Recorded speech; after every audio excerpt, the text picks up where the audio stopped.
4 minutes late. Wow. Can't believe you've done this. Okay. All right, guys. I think. Hey, I also wanted to ask: would you guys be okay if I recorded this? I think. No. Hey, I also wanted Yes. to ask: give me a clear answer, goddammit. Paper might be not okay. He's also recording it. Yeah, He's yeah. streaming it. Of course, of course. I asked him. Content clashing. Why It's content? fine. This is all collaborative storytelling. Why do you want to bring capitalism to this motherfucker? Hey, Yeah. this Capitalism. is all comrades coming together, right? Yeah. The only person who will bring capitalism here is me. Okay. Okay. Wow. Of course. Don't encourage. Don't encourage. Mhm. A very simple layout. So let's see how it goes. All right. Is there a VTT link? I'll share it when and if it becomes important. All right. Otherwise, we'll just do theater of mind for most of this. So all of us here, let me just put away my chewing gum. 1 second. So I think most of you guys have played with me, other than Mr. Tito here. So I have not. that's it. I'll still go ahead and oh fuck, my wrong server profile name. I'm supposed to have a D. That's what. Bro needs to have a said. D. Okay. First thing the DM says. Then. Okay, cool. I have Encouraging, isn't it? Yeah, I have a capital D in me. Now we can continue. Hello people, I'm Mortal. I've been playing D&D for a little bit now. I like to run just like sort of intense games, right? Where a lot of shit is happening. Either it is in terms of combat or in terms of like, tension in roleplay. I just like kind of high stakes settings, right? I've been trying to experiment with other things, right? Just because I have been told that it can go a little too intense, right? So yeah, that is a little bit of a primer about me as a DM. Is that disclaimer? Kinda. What's the worst that can happen, you know? You're telling me that I play games that could guarantee your death. Yeah, it's just a mortal game. Yeah, like Flea, he it's who mortal. holds the highest kill record in several games, in several servers. Okay. This is all exaggeration. Let's.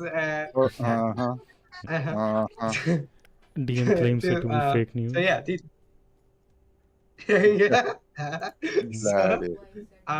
Let me just go ahead and say that for Tito, who has not played with me, and for everybody else, as a gentle reminder, I have a habit of rambling. Right, I'm trying to control it. I'm have proper pacing in my games. Even still, if I am talking at any point, if I'm describing anything, you feel like you have to say something, feel free to cut me off, right, and mention your point. I do not take offense at that. I welcome it, right? If you feel your character would do something immediately in the moment, go for it. Okay.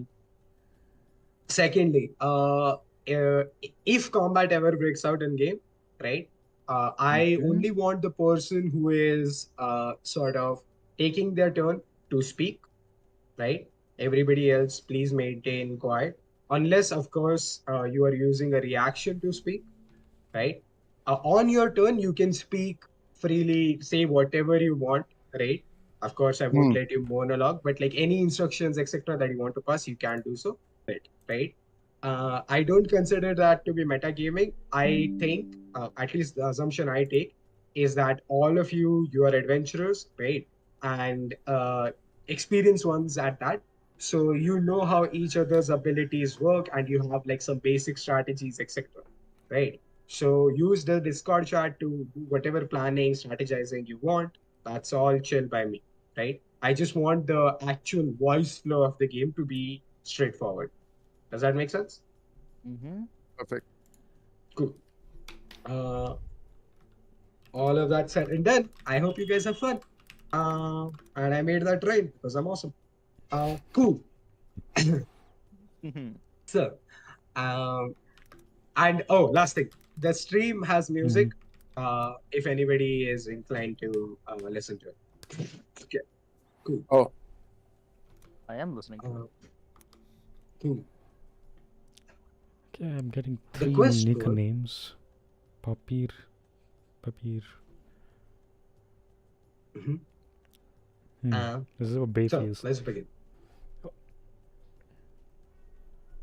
The quest board had a little note attached to it in a very sort of steady hand in blocky handwriting, right?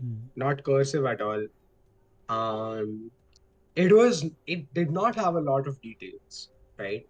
It just said that there was a business prospect that this person needs aid in, and anybody who comes helps them will get a reward of some kind. They did not mention what kind of reward. They did not mention what kind of help they need. Right? They gave you only two things. One is a name, Madam Arshu, and the second thing is a location.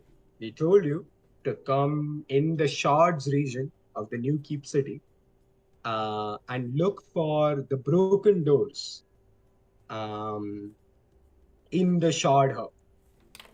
Uh, Now, um, I'm gonna. Uh, the camera will swoop through cloudy skies of the evening, right? The sun has already set, the clouds are dark. It's a starry night.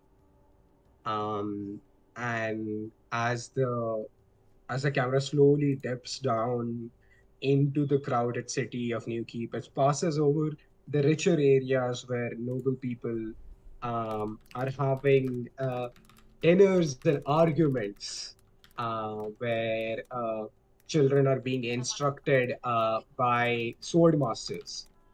And all of this sort of flashes by almost as if the camera is a flying raven flying through the city from its peaks towards its nether southern regions, wherein they see sort of like this shanty town, quite an opposite of what can be seen in the upper parts of the city, uh, made of like just roughly placed tops and wooden poles that balance out these very impermanent looking buildings that have dust and grime on them, which tell you that in fact they have been here for a long time.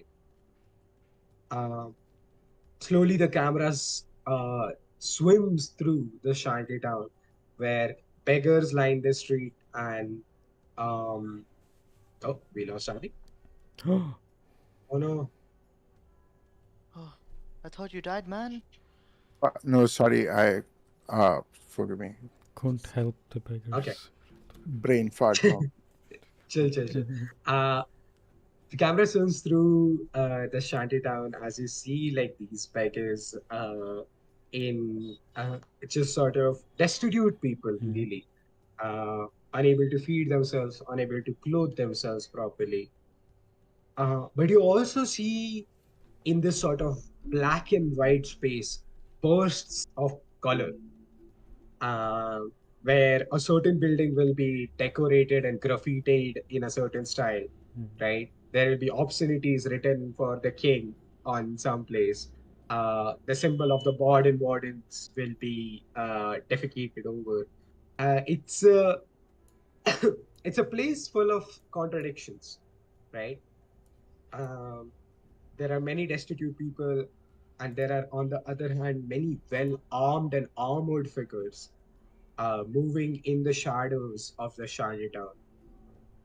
We go now to the core of this place. late in the night, most markets that are regulated by the Merchants Guild tend to shut off. Um, but this little market hub where really there are no shops, just shops, poles, beds of broken furniture which is filled with goods, and people that do not even stay at their stalls, people who are hidden in nearby nooks and crannies, waiting for the right person who knows them to come visit to buy what goods, uh, quote unquote, they might acquire from here beneath the watchful eyes of the guards and the merchant council. It is here that the camera rests, in front of two broken doors. Uh, when I say two broken doors, it's like a double door, which has been, both the doors are sort of leaning against each other, and it leads to a darker sort of like tunnel way, which goes downwards. And you can see like sort of wooden, almost like just like random wooden, it's like a crumpled building almost. You can see random wooden supports just crisscrossing as this tunnel goes downwards. Standing in front of this tunnel is um Arceus. How do I pronounce your character's name, Yoda? Hard K. Arceus. Oh, Arceus. Arceus. That is way better for me. Arceus. Love it. I'm into it. Cool. Uh, yeah, Arceus. You saw the note, and this is where it was supposed to come. As the camera sort of swivels away from the broken doors themselves, uh, what do we see? I start up in the shard. Do I? You start up in the shots, yes, right there. All You right. are there waiting for other members of the Gilded Hand to join you. Right. Almost beaten to a pulp last time I was here, says the tiefling, with a heavy armor on himself. He struggles to carry it on his person. He has white skin with red features, as a tiefling do. He is very short, only 3'8", and he has a shield on one hand, if he is combat ready, a quarterstaff in the other, and he has a bat sitting on his head at the moment, sometimes on the horn. Yeah, he is comfortable being looked at, being a devil-like creature. So, with a smile on his face, he stands at the ready. You are not cowled or hooded or anything, right? No, not at the moment. You see that there are multiple people in this sort of like square watching you, and multiple people who are avoiding very clearly, almost like stone in the river. They are all just sort of passing by you without interacting with you, almost as if like nobody would be this stupid without being equally dangerous. Um, As usual, then. Arceus, I would like you to roll initiative. Oh, damn. Dead already? That's a 18. 18. All right. I haven't played a mortal game in a while, baby. Let's go. uh, I just did that to like. So I'm gonna ask everyone to roll for initiative. We're gonna keep that initiative for the game. All right. You do you, boo. Okay. Arceus, I have a couple of questions for you. You said you're a cleric wizard multi-class. What are the subclasses of each class? It's only for the wizard, but it's illusion. Okay, Ooh. awesome. For your cleric bit, which god are you devoted to? Well, it's only Bokab, both ways. Cobb. All right, that makes sense. You rolled an 18 for your initiative. What is your base armor class? Well, base 18 with everything on me. Okay. And your passives: perception, investigation, and insight. 12, 14, 15. Ooh. As you're waiting there, Arceus, you see that the broken doors themselves, right? They are sort of leaning against each other, and the tunnel beyond it sort of goes and tips downwards, right? Around the broken doors, if these are the broken doors, right? Around them, there are these tables, right? And behind these tables, there are bits and pieces of like broken shelves. Uh, Currently, these shelves are filled with what seems to be like scrap metal, right? There are rods of iron, there are broken swords, there are pieces of like railings that have been broken. There are intricately carved iron pieces that jut out here and there. It seems like a scrap metal sort of like arrangement, right? And sitting there on like behind the table, you see like a young teenage girl, right? She has sort of like all her hair to one side, and this side of her head has been sheared off, right? It's completely clean. And one of her eyes is like a gray, right? As if she's blind in that eye. And she's just sort of sitting there, very intense, like dark lipstick and something dark or like, underneath her eyes. And she's just looking at you very unerringly. It seems to you almost that she blinks less than is normal. Um, yeah. Right. I stare back. as, you, as this little staring contest is happening, the next person of our troop tonight arrives at the place. Um, Nirmana, please go ahead and describe um, yourself to us, knowing that you are entering into a shady part of the town, which is usually unsafe. Um, Uh, kind of skulking out from one of the nearby shadows would be a 4 foot tall, if you take into account the burst of brown hair that is captured by a gold hair band. But she is 3 foot 8, but she will fight you if you claim she's anything less than 4.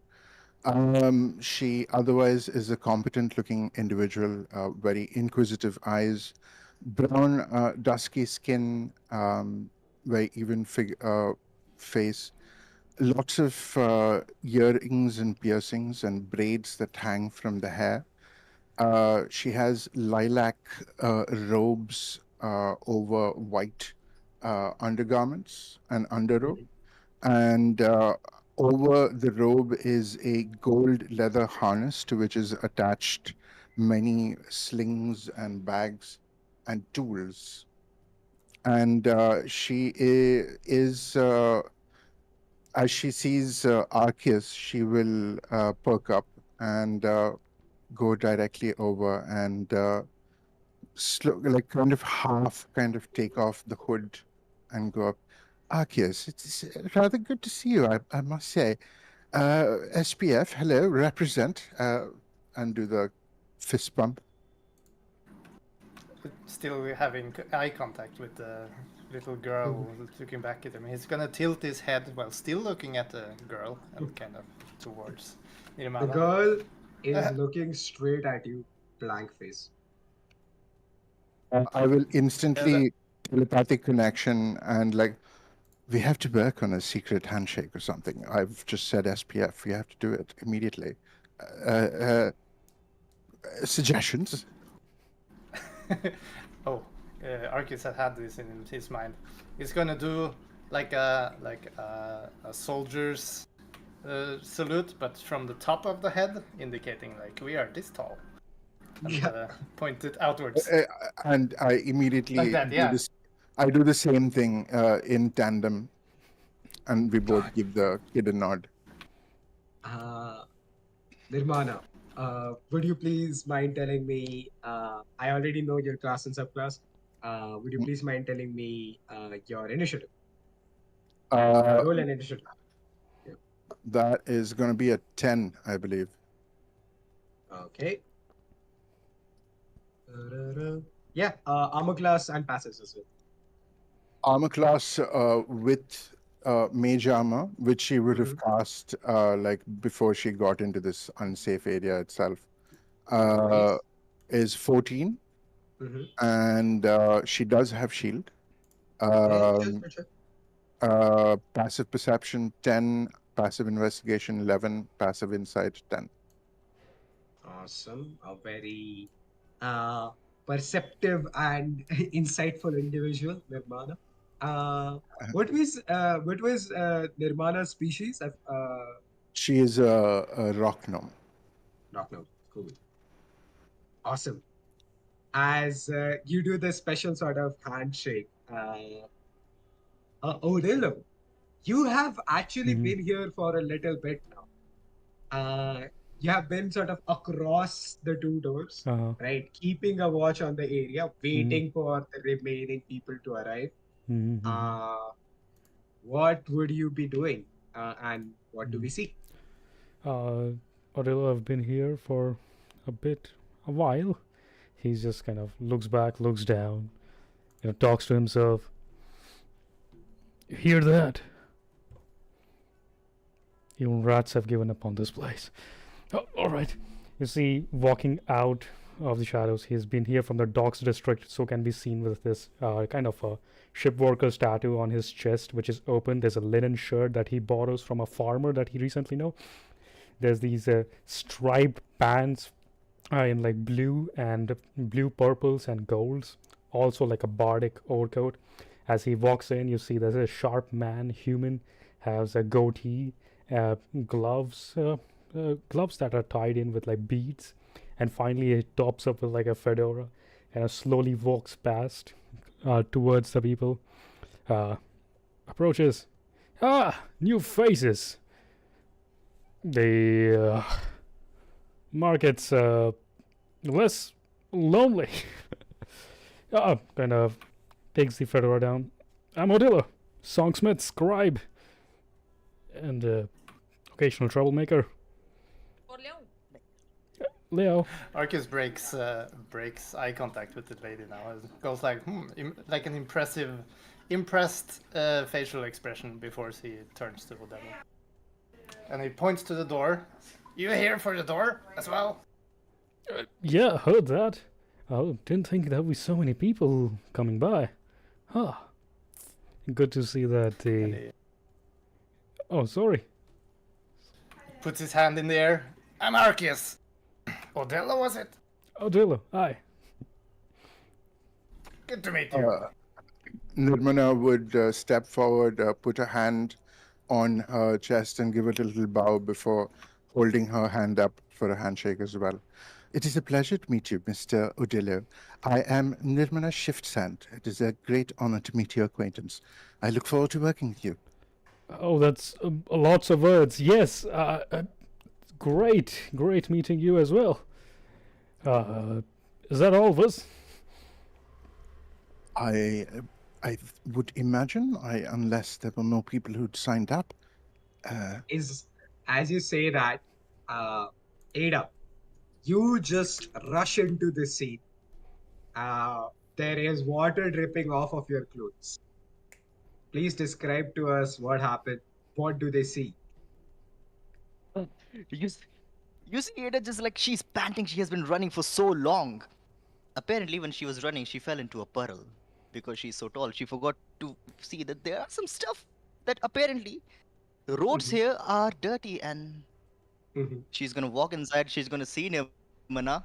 She's gonna go, "Hey, Nirmana," and you can see half of her face is just stained with mud. Her beautiful Oh dear, mohawk is also stained with mud. A local resident, I see. that is No. that is most unfortunate. Ada, please come here. And she will snap her hands and mutter a few words, cast precipitation, cleaning Ada up in a snap. Thanks, darling. She's gonna now stand up to her full height. You see a 7 feet tall human woman with a blonde mohawk on her hair. She's wearing heavy armor. On her left hand, you can see a shield. On her back, you can see a glaive, a halberd, a great sword, a long sword. On her belt, you can see a flail.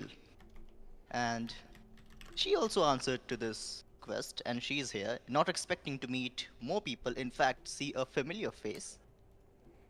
And she's gonna go, "Hey Nirvana, long time no see. You have a time to chat?" I think we've heard this. Yes. Let's see.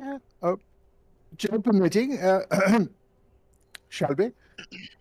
As Ada like rushes into the view, right? Arceus, you have been maintaining contact with the little girl, uh, little in comparison to you guys. The young teen across you who has been staring like seriously with a blank expression across her face. As soon as Ada walks in, she gets up and leaves into the two doors and the tunnel. And you see that she sort of makes her way down this way, and you imagine there are stairs inside the two doors. Um, yeah. What are you guys up to next? Oh, Arcus is quickly gonna introduce to Ada. Look up. Wow. Hi, I'm Arcus. Hello there. My name is Ada. Ada Maroon. Hand up. Good to meet you. And then quickly turn around towards the girl who walked down there. I wonder if that was a sign. Should we follow? What sign? The Did you see little something? girl. Well, she was just sitting there staring, and when we all arrived here, she went down there. Ah, certainly. Let's follow. I'll look back towards Ada. Hey, didn't meet you before. Sorry for that. But hey, it's Odillo. You seem to carry quite the armory with you. Yes. You never know when you need it. Yeah, reliable. Well, I see potential in you. Potential in this place as well. Mostly for splinters, but we'll get on it. We're moving, Arceus. All right. The party following the little tiefling's lead down through the broken doors. You guys enter in, and it is like for the taller amongst you, it is a little bit of a cramp. You need to bow down a little. But you see that there are like rickety wooden stairs, sort of like swirling downwards. Underneath, there's like makeshift scrap shop, you would call it. And as you're like walking downways, right, you start picking up on these loud noises that are coming up from below. Uh, you you hear distinctly that there are two voices. And you can make the difference out because one of them is stuttering. And the voice that is stuttering goes, I, I, I don't know now, do I? Esoterica was never my field of knowledge. It was fucking Thomas's. I just know the arcane theory of it, Seth. And the other voice, sort of a younger voice than the first one, goes, "You got us into this mess, Artu. I don't know what were you even thinking taking this contract? You know how much trouble I had to go through to link this item to his soul? He kills children for fun. His soul is mangled in all sorts of places. Why would you make such a thing for such a person?" And the other person who has been mentioned as Arshu, Goes, I needed this to, to stay afloat. We can't abandon this city. We need the money. Think about the children. And the other voice sort of like snaps, right? Because as you guys are like making your way downwards slowly, the other voice sort of snaps and goes, "They are not my children. They are not your children. They are children of the streets. They'll go back to the streets whether or not we are here."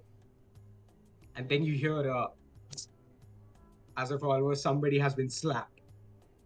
And then the first voice with a lot, like a little bit more heat in it, goes, and this, like, you are almost at the base of this little spiraling staircase, right? And you can see that it opens into a bigger room, and there are two people, sort of 15 feet away, talking to each other, right? Arguing with each other. And there is the girl that was looking at Arceus, right? You see her sort of peeking in from the distance. As you guys like make your way down there, this old dwarven lady, right?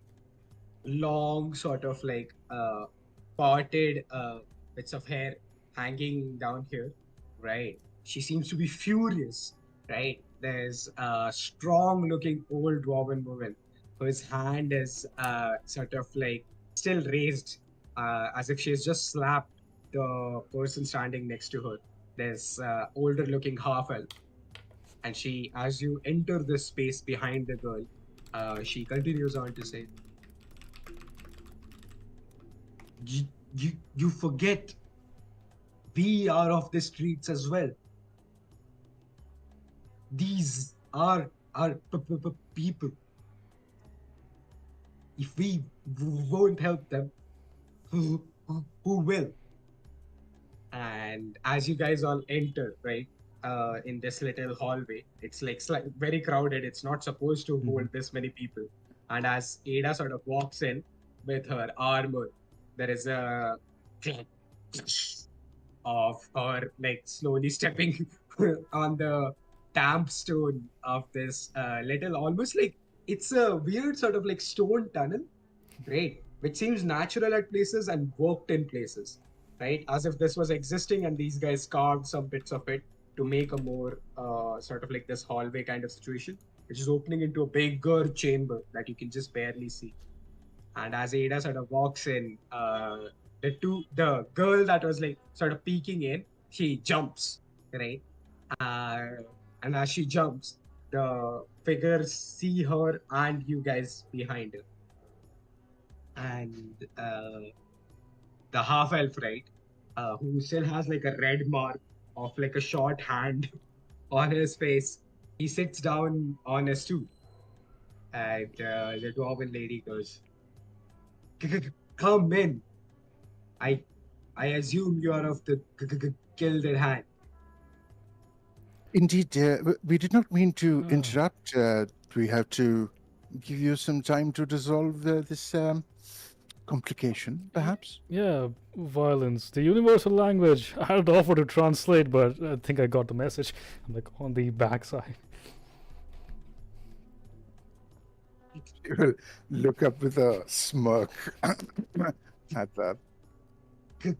Come in, don't crowd the stairs, says the old woman.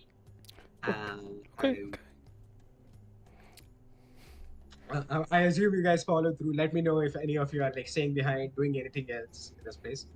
As you guys sort of usher in into this like the small sort of like corridor way, right?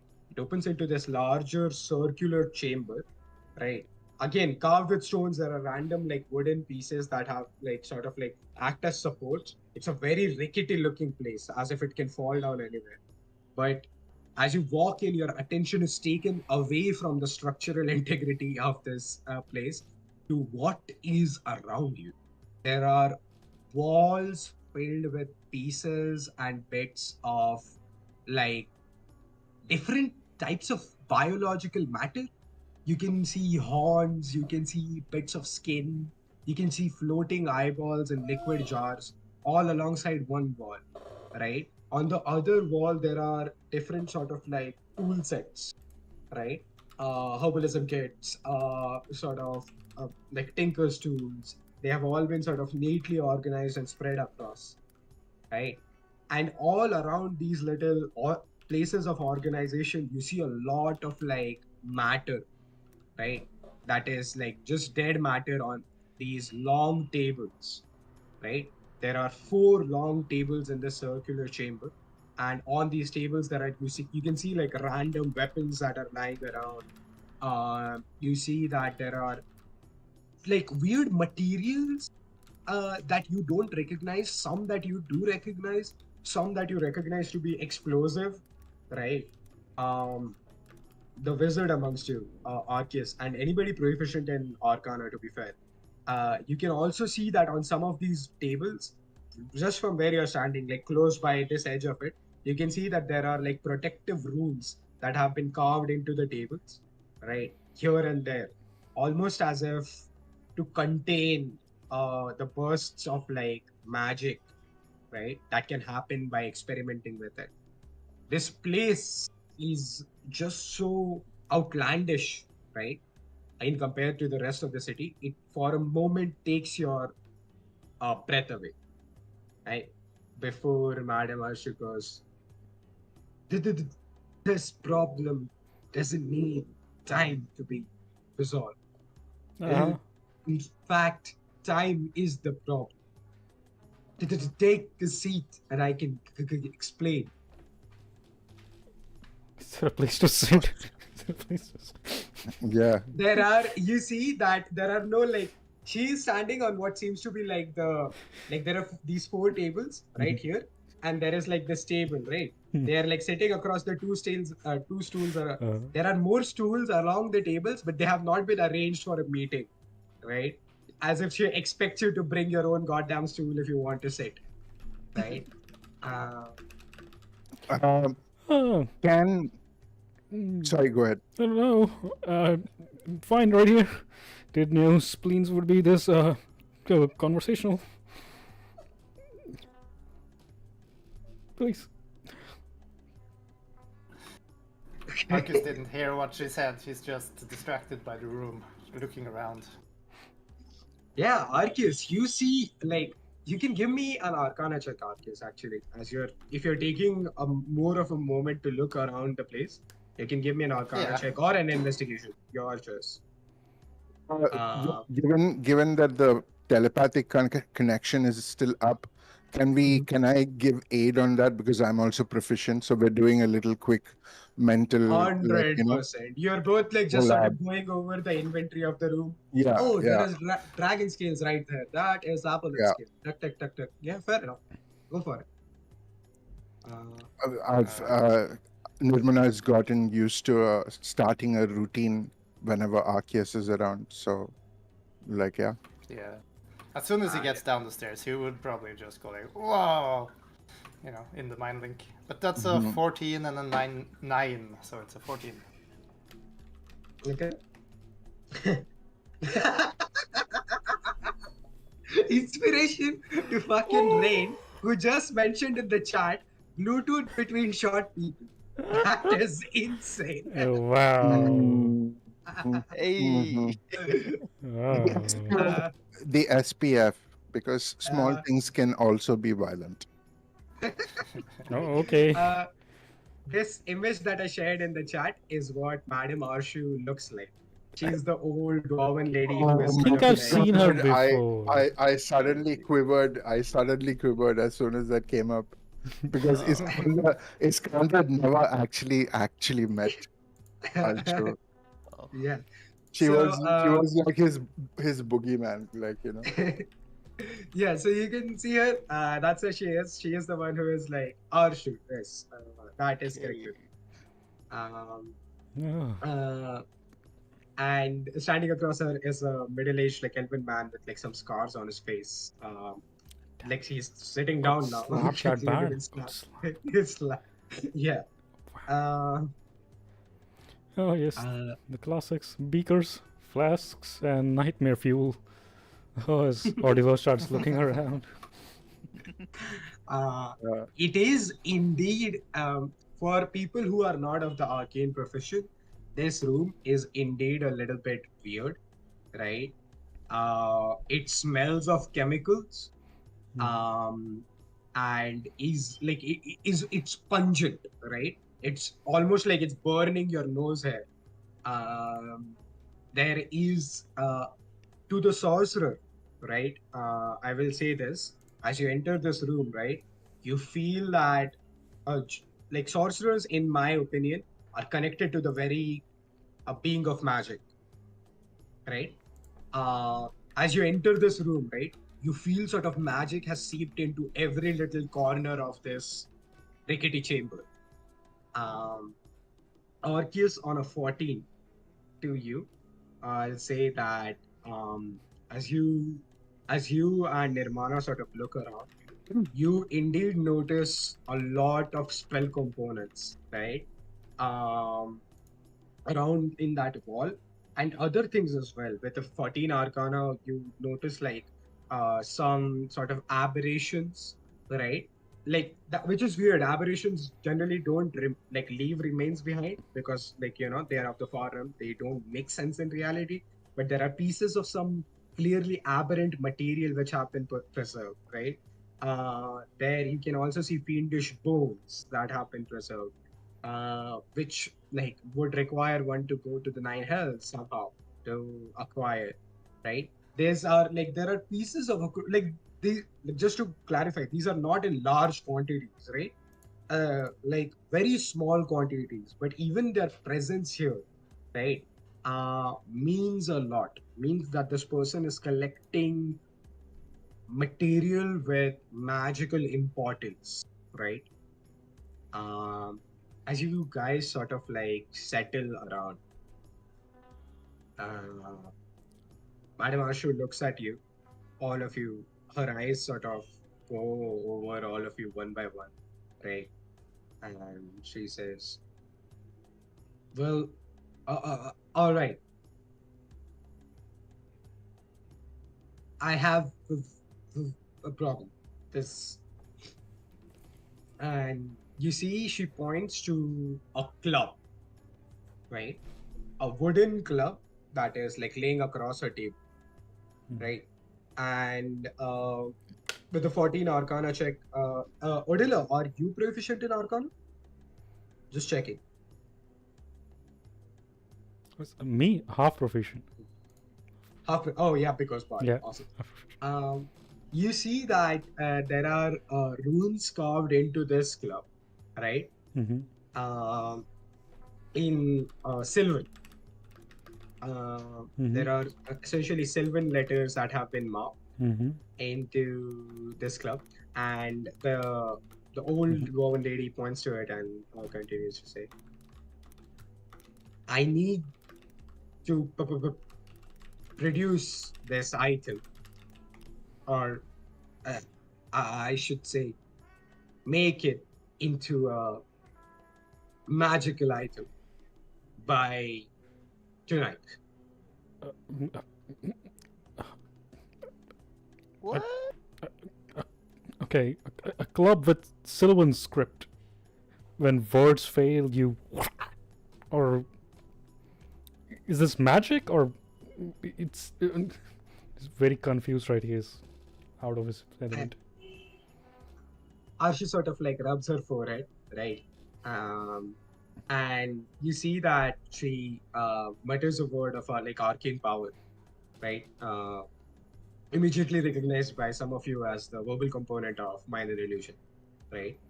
And as she does this, you see that the staff, right, it lights up in different bands of magic, abjuration and evocation majorly, right? And they are like sort of swirling around the rooms like little whirlpools, right? Going as if like the evocation magic has been is set to seep into this club, right? And the abjuration magic is layered over it, almost like a covering, right?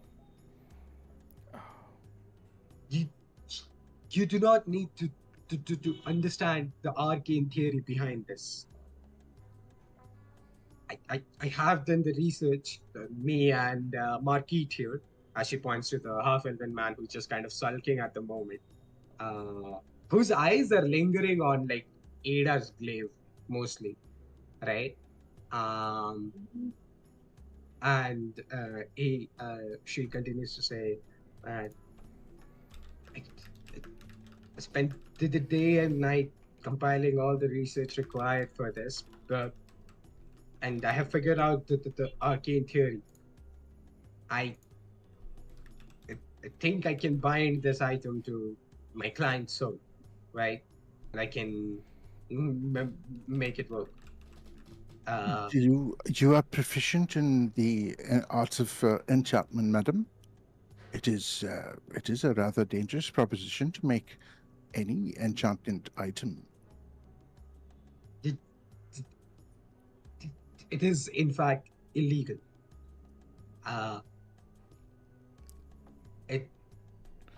I just want you to know right now, in case you want to back out.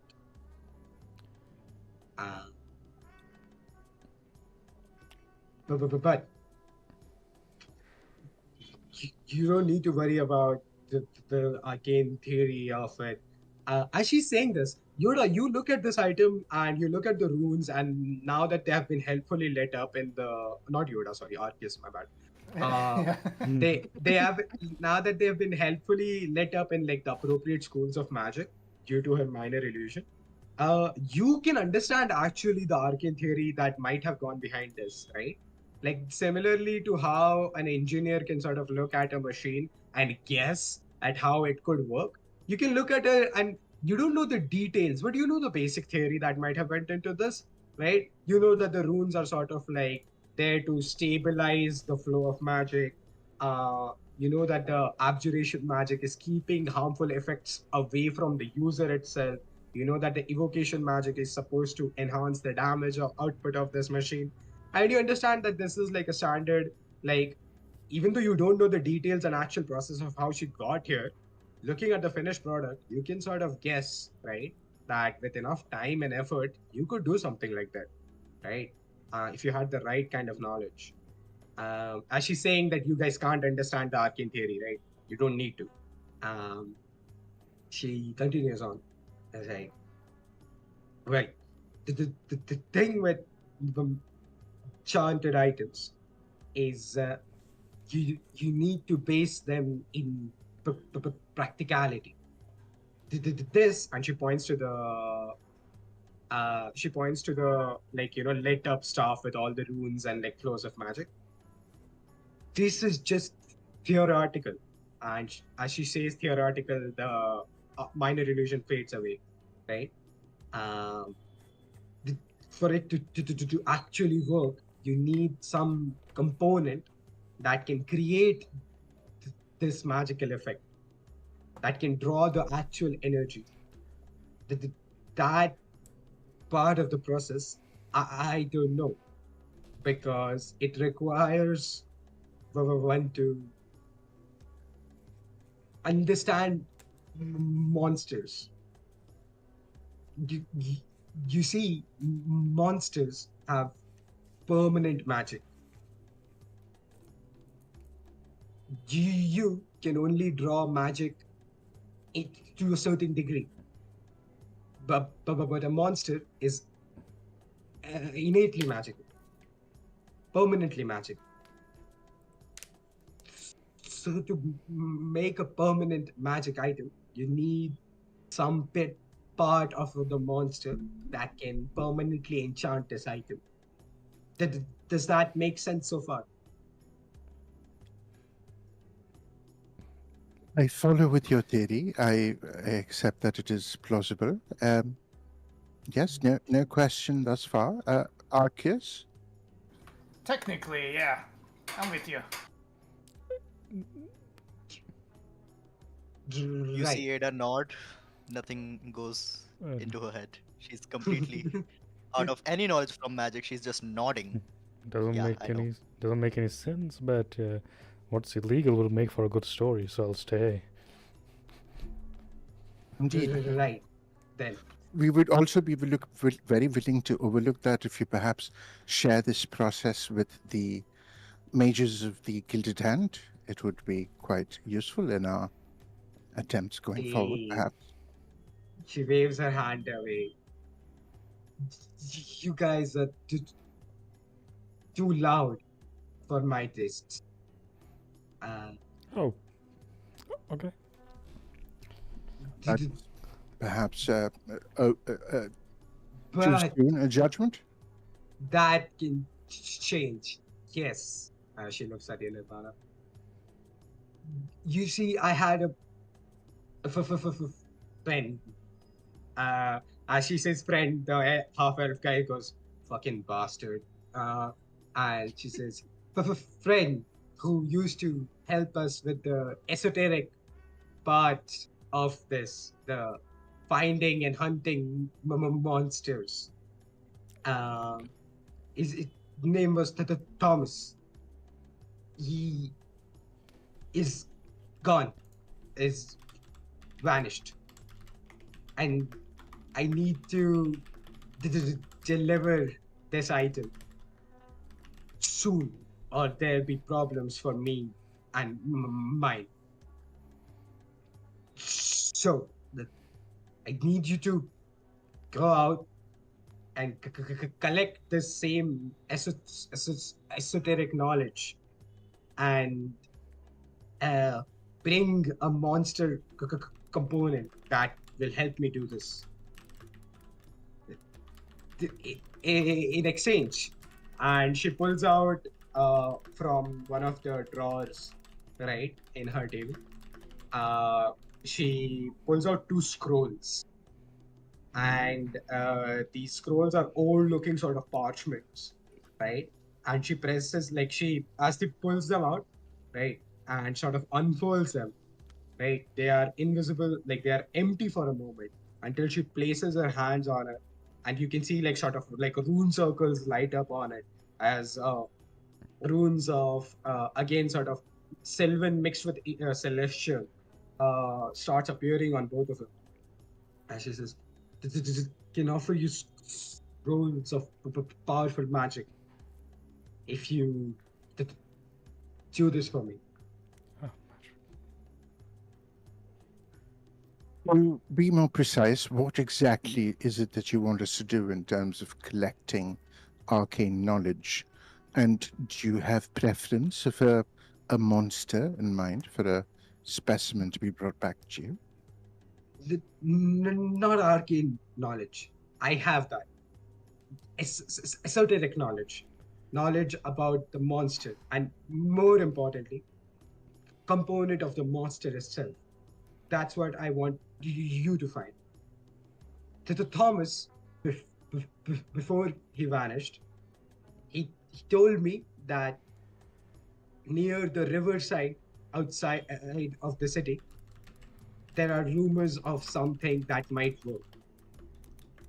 But you see, this was his area of expertise. I never looked into it. I just give him requests, and he fulfills them for me.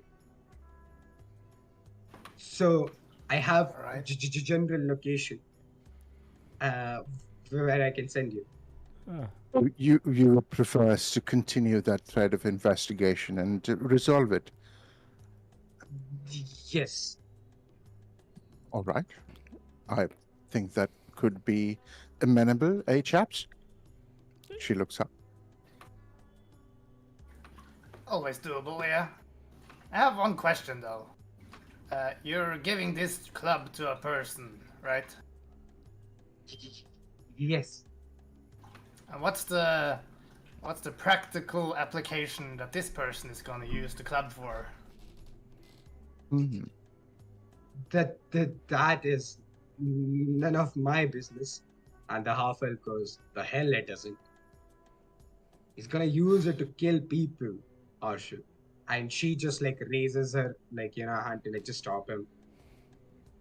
This is business, Keith. We need this. Respect. Arcus kind of looks around to the group and raises an eyebrow, not saying anything. Well, Nordman also looks kind of conflicted. She kind of rubs her chin contemplatively, looking up at Odilo and Ada, and then looking to Arcus. That does sound, well, intention is all well and fine when choosing a tool, but that intention, if it is expressly desired to cause chaos, that is perhaps not the best avenue of sale that could be arranged, perhaps. This is the only avenue I have at the moment. Okay. Well, you see, me, I've been in the Nuki for quite a bit. You looking for customers then? I know this is an illicit trade, but you see people around me, they have been going around belts and their coin, their pouches be filling, you know. Indeed, there would be many at the Gilded Hand itself that would be very open to eliciting your trade. She actually seems to contemplate this as you say this, right? The half-elven man goes, it is too late now. She already made a deal with the goddamn guy. Now, if you don't present the item, he'll cause all sorts of. He'll throw a tantrum, probably kill some of us. We understand. It's business. It's business. All right. But hey, new customers, maybe future. She considers this and goes, do this job for me. Then I'll see. Well, then I suppose we are at an accord. Okay. See Arcus think about it for a little bit and then just nods. Okay then. Hi. This beast is by the river, right outside the city, and what else? Maybe. You suggested that we perhaps find out more in terms of the esoteric knowledge about said specimen of monster before we encounter it. Yes. You see, I looked into it, and there are the victims of this thing that you can talk to. People who have survived. I have a guide that can take you to that part of the city.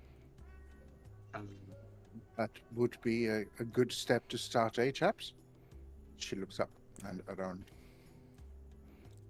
Indeed. Right. She looks at you, Odilo, as you say something. No. Sounds good. Just hope it's not by the tanner's quarters. Why? Is it something that we have to be concerned about? Yeah, your clothes will smell like piss for the next 2 weeks. Don't. Just. Oh no. Well, beyond prestidigitation, even.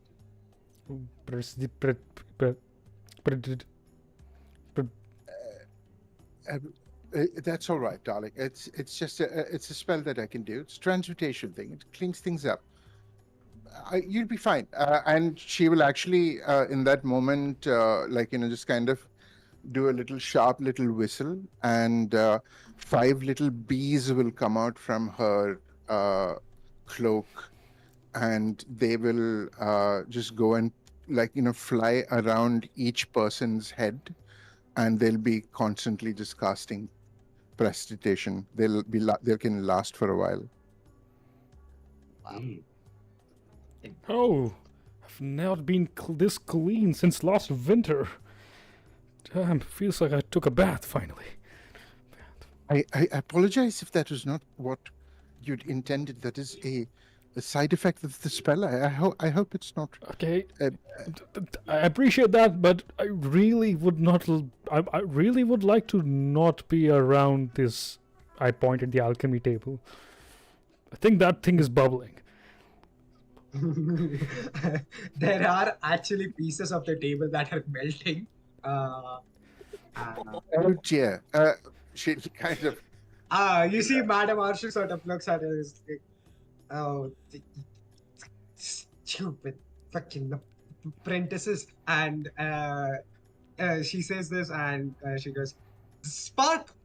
And as she says Spark, right? You see that the girl, the sort of gray-eyed girl who was staring at you guys, right? Who is like hidden behind Ada this whole while, sort of listening in on the conversation. Yeah, she just rolled really good stealth. She's just like hidden behind you.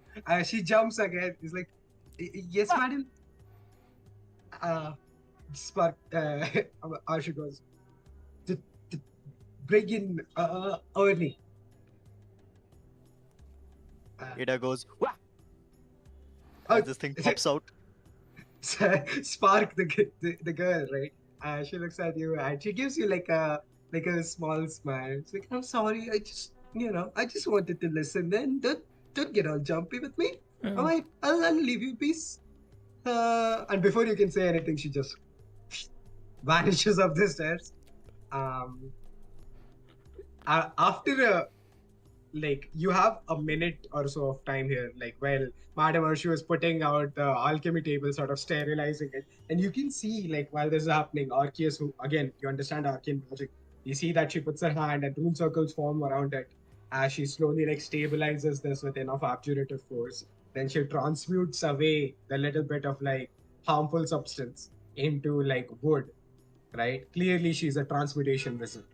Of some kind, and she's been sort of she deals with it. Okay. And the moment passes. Oh, go for it. No, please go ahead. Okay. I didn't say anything. Sorry. No, not you. I think people were saying something, but I cut him off. A brief moment of awkwardness passes as everybody sort of looks at each other, not knowing what the fuck is about to happen, before you hear a large crash. And then you look upwards, right, through the spiral stair, and you see something falling down, right? I need Ada, who would be at the back of the group, and who else would be behind? I think Nirmana. Odilo, you? I'm not getting close to these alchemy things, bro. I'm taking straight behind. Please, so Ada and Odilo, go ahead and please make me dexterity saving throw. Okay, what the hell? It's a big 12. Bad. Uh-huh. It's a dirty one. So, Odilo. I rolled 2 minus 1.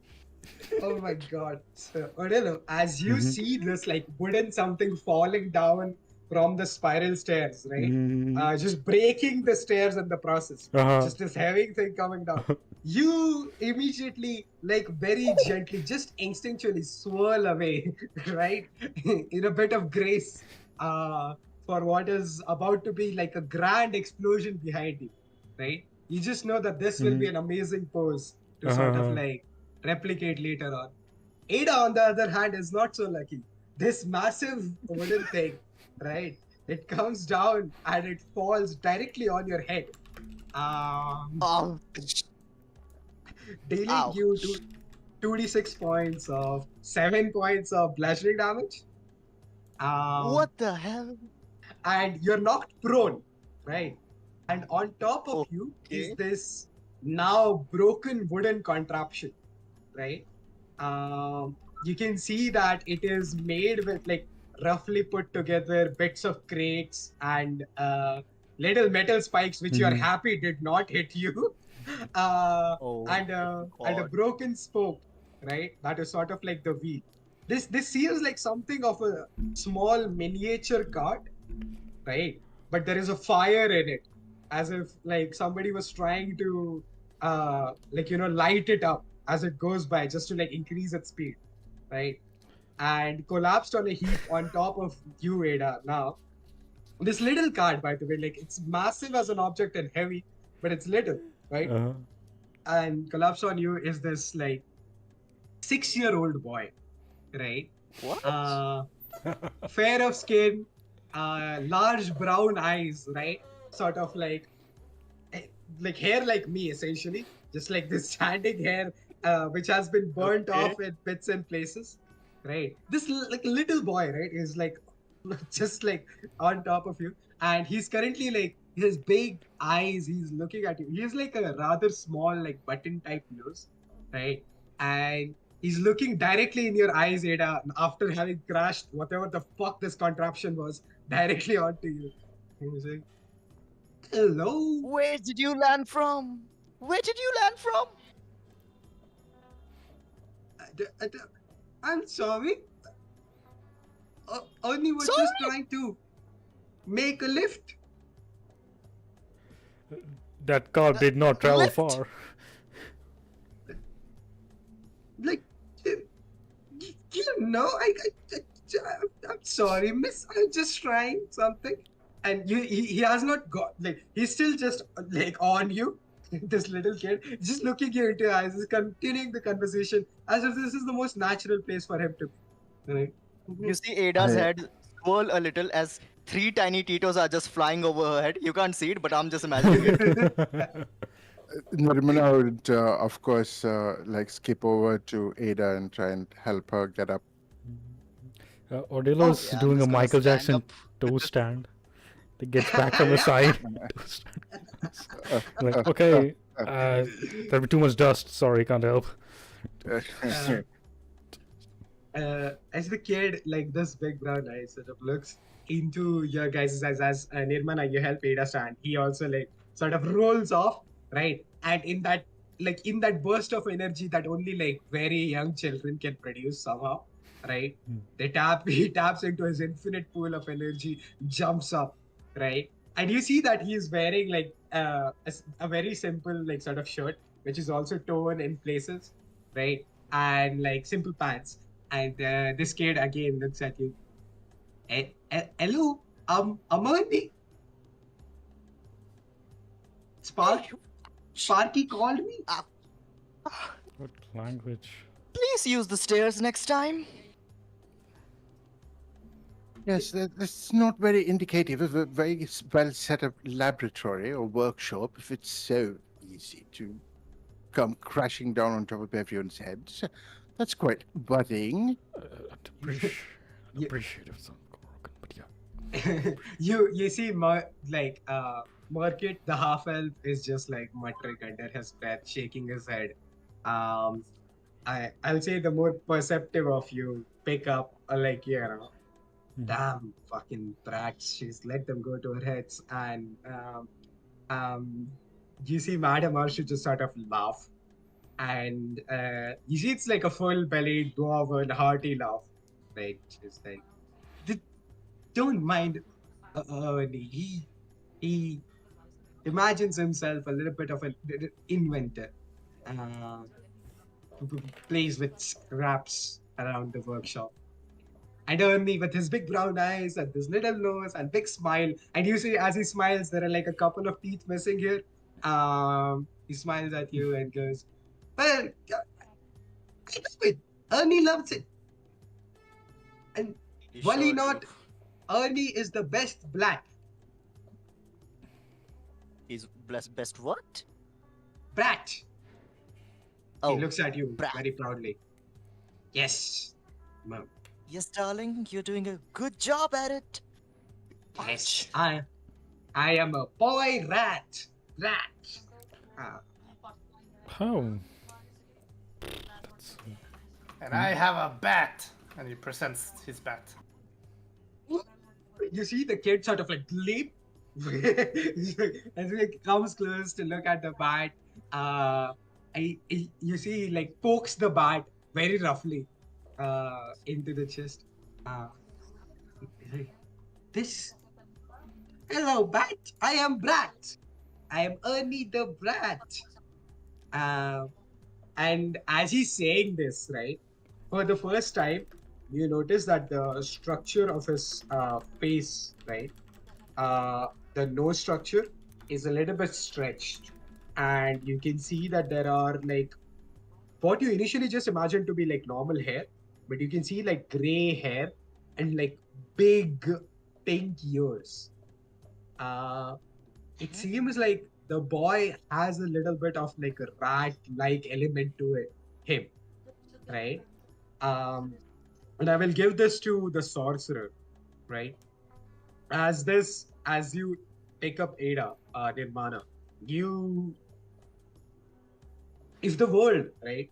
If over the world, the ley lines are a liquid coating of multicolored magic, every sorcerer is like a stone dropped from the heaven, right? When it comes lands on the earth, there is like the colors remain on it, right? You can feel the conflux of magic around such people.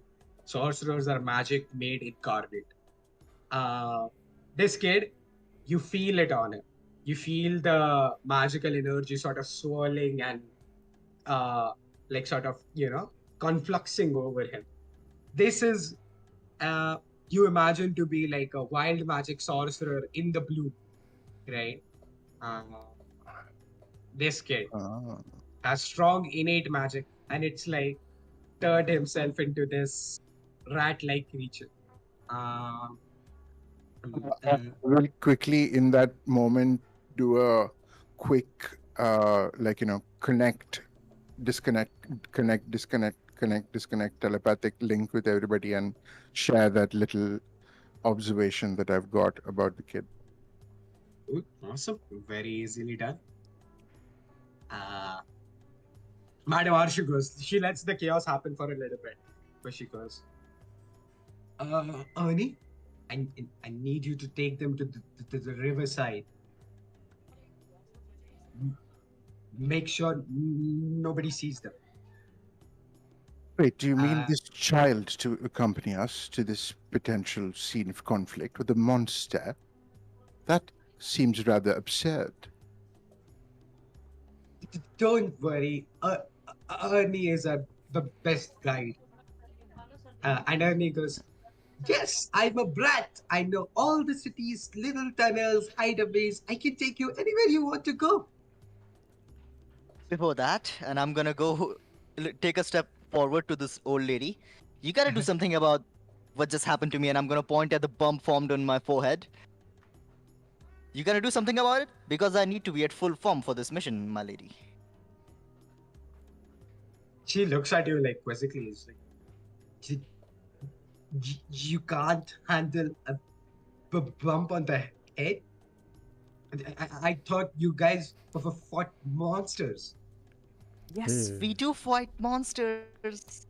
And sometimes the difference between life and a death is small as a bump. That is true. It does come to around that sometimes. You see And sighs and this is unfortunately a product of the ineptitude of your assistants in your laboratory. Alright, not knowing dance, but I whisper to myself. Yes, they're simply not in their groove. Oh god. make me a persuasion check. Okay, persuasion check. You can Me? do so with advantage. No, Ada, because Oh. Nirvana is helping you. Okay, with advantage. Okay, thank you, Nimana. Fine. And this is a 19. 19. As you say, as you like, Nirmana notices this, as you like slide the standard of operation of her laboratory, you see this old woman sort of get tilted. She is not happy that someone dared call her operation substandard, right? She Nirmana is a diplomat, but she never steps away from saying the truth. Doesn't She, matter. you see that, she goes behind the table, right? Rummages for a little bit, takes something out, right? And just like fastball throws it straight at Ada's face. Oh, what? And Ada, because you're not Okay. expecting this bottle of flying red liquid, fuck, in your face. Healing potion delivered directly. You may heal 2d4 plus 2. What the? Uh, Aggressive healing. That's some aggressive uh, healing. That uh, certainly speaks much of your sales tactic, but Wow. nevertheless, a spectacular example of your efficacy in the arts. I commend I you, s- madam. I still took shit! some damage. I still took some damage from the bottle. I'm not healed to max HP. What the hell? I mean, it is fucking glass and shit. You see that Vadavarshi just sort of waves at out, out of my labyrinth. Go do the damn job. Ernie, lead them. And you see Ernie sort of gets up. It's like, yes, Nona. And he's like, he starts walking and then notices like some of the stairs are broken. He's like, Nona? And she's like, oh my fucking. I. And you see that she walks up to the base of the stairs, right? And she casts like Tensor's floating disc. In a and you see like she just asks all of it. I get you see like this shimmering field of air, right? And she's like, I get on the thing. And you see Ernie like excitedly hops on it. Like, hey, I'm flying! And he's like 2 inches above the ground. I Oh, God. I assume Lively. all of you thought. Yeah. Yeah, as you all She'll hop follow, on. onto the desk, she lifts up the desk a little bit, enough to the point where you can all like sort of climb out, right? And you can hear her like speaking to Margit, right? All right, bring in like the vodka. We'll need to make the stairs again. And Murky just goes, this is the third time this fucking month. We can't afford. And like the sounds fade off. Uh, as you're lifted out, get up, and Ernie, excited at all of you, sort of looks at you all, and say, "All right, now first of all," he points at you, Arceus, and he's like, "That would do. You need a cloak," and he throws a cloak, just like a dusty old cloak from one of the metal on you. He's like, "Wear that." Same for you. We can't be noticed. We have to be lights. Um, All right. What a Let, little professional. oh, sorry. Sure. What a little professional. Push. You see, I'm magic. And my brother was magic too. They put him in the ground. He'll do some magic trick and come back too. I know it. Wow. All right. Ouch. Yeah. I wear the hood. Damn. It's too short for me. And only Yeah. my head to torso are hidden. As you all know, I have a disadvantage in stealth. You have like very badly made cloaks torn here and there. It's just like the most roughest of shit. For those who do not like, if you have your own traveling cloaks, feel free to wear them instead. This is just Early doing his best. Is it? Arcus is gonna Alright. let the cloak like be over him so he can see, and Screech is gonna fly from under it, sit on his head, and be his eyes. So Gotcha. he's just a cloak walking around. All right, little Okay. impling. Where are we going? All right. Okay. So the thing is, if the god see us going, they'll ask questions. Nona doesn't like questions, right? So we'll be taking a little secret route that I found some time ago. Right? Now I Promising. want you guys to be shush. Very, very shush. All right? There My are armor things in the tanks. sewers of this part of the city that don't appreciate us being there. All right? That sounds good. Good to know. Ernie, anything more? Right. Don't worry, you are under the branch. Shush. And he Right. does like a. And you see him immediately sort of scurry around, and which is like very like immediately sort of turns into an alleyway, right? And like vanishes from the greater sight. Uh, We'll scurry after. Oh boy, I Yeah. didn't forgot the energy of kids. Oh, completely be outclassed. you all sort of like scurry after quickly, like cloaks putting cloaks on and shit like this. The bat being jostled Hold on on. Arceus's head as we say. Oh, Hold on. Rushing me. Oh dear. I'm wearing the cloak, trying my best to be stealthy. yep. Your glaive is like awkward against it, right? I forgot. It's like I forgot to add. I also have a battle axe and a spear. So like everything is just. yeah. So you are like a wrapped porcupine, right? Yes. There is this sort of jutting out of you, and you wrapped it all in a cloak weirdly. But you know what? It'll do. It's light. Nobody will notice, right? Are you sure it won't tear out if you start running? No, cool.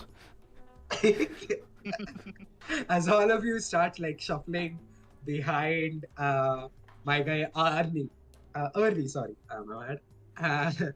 You see that he starts leading you truly through very very narrow like alleyways between these shanty towns, right? He's avoiding all kinds of people, and as you are like sort of scooting past, you can see that in certain alleyways you can hear sounds of some people making out, some people doing things that are not as pleasant. You sure that you hear somebody get stabbed once, but you don't stop, right? Keep following Ernie because he does not stop. Did I And you just know hear that someone moan? It's a good thing that there's a cloak, because otherwise the more perceptive of you would see a rosy blush on Nirmana's face. I hear a moan somewhere. I must. Sorry, it was like, oh, sounds like work. Continues to walk. Yep. Sounds like work. and you see Ernie isn't register. It seems like he's not even registering these sounds, right? He's like just sort of focusing, and you have to sort of keep following, otherwise you'll lose it. Truly, a child of the age. As you like falling down, I need all of you to make me stealth checks. Wow. Because of Ernie guiding you. You will have a +3 on this because he's real good and he knows this place. Okay. That's a 10 with Ernie's assistance. Okay, It's, all right. 27. Advantage, you said? Oh, I had plus a 3. heroic inspiration from last time. All right. Okay. I'm supposed to roll with disadvantage, but I did not roll it. No worries, because it's 2. Oh no. So you see me, I'm trying. I was like kachang kachang kachang kachang kachang kachang kachang kachang kachang kachang kachang kachang. This is- You see, Ernie tries a couple of times to like give you directions and shit, right? Then he just gives up. Then he's just like, fuck this shit. You know what I mean? Like, if he does not swear, but the kid looks at you, and for the first time, you see disappointment in his like eyes. His ears wilt a little. I'm not alone. I'm not alone. Yoda is with me. We're clinking together. Yeah. So the total of the group was 27 by Odillo, 10, 6, and then 2. I look at Ernie. Should just the both of us go in this, or I think we'll be fine. You see Ernie consider it deeply for a moment. And then he looks at you. Like he sort of like leans into you, Odillo, and then he whispers, You are a good brat. I don't know if I should be proud or feel hurtful. You see, Ernie sort of stops, right? At one point, the sound that you guys are creating is definitely like bringing in attention from like these different shanties that you're passing, right? Ernie stops and goes, "All right, this won't work. You're horrible. I'm sorry, but you're all horrible, except for Odilo." And you see, he gives Odilo, "Ka-ching," and and he makes the sound every time he does this. He's like, "Ka-ching." Why And- I never. I do Uh, shriek as I tip my hand, make the sound. And then he goes, Nana told me not to go through this passage if I can avoid it, but clearly I can avoid it, but you guys can't. So, alright, we're giving up on Shush, but it'll take a longer bit of time. You guys alright? If it'll keep us away from the eyes which are not supposed to keep us, lead on, Ernie. Alright.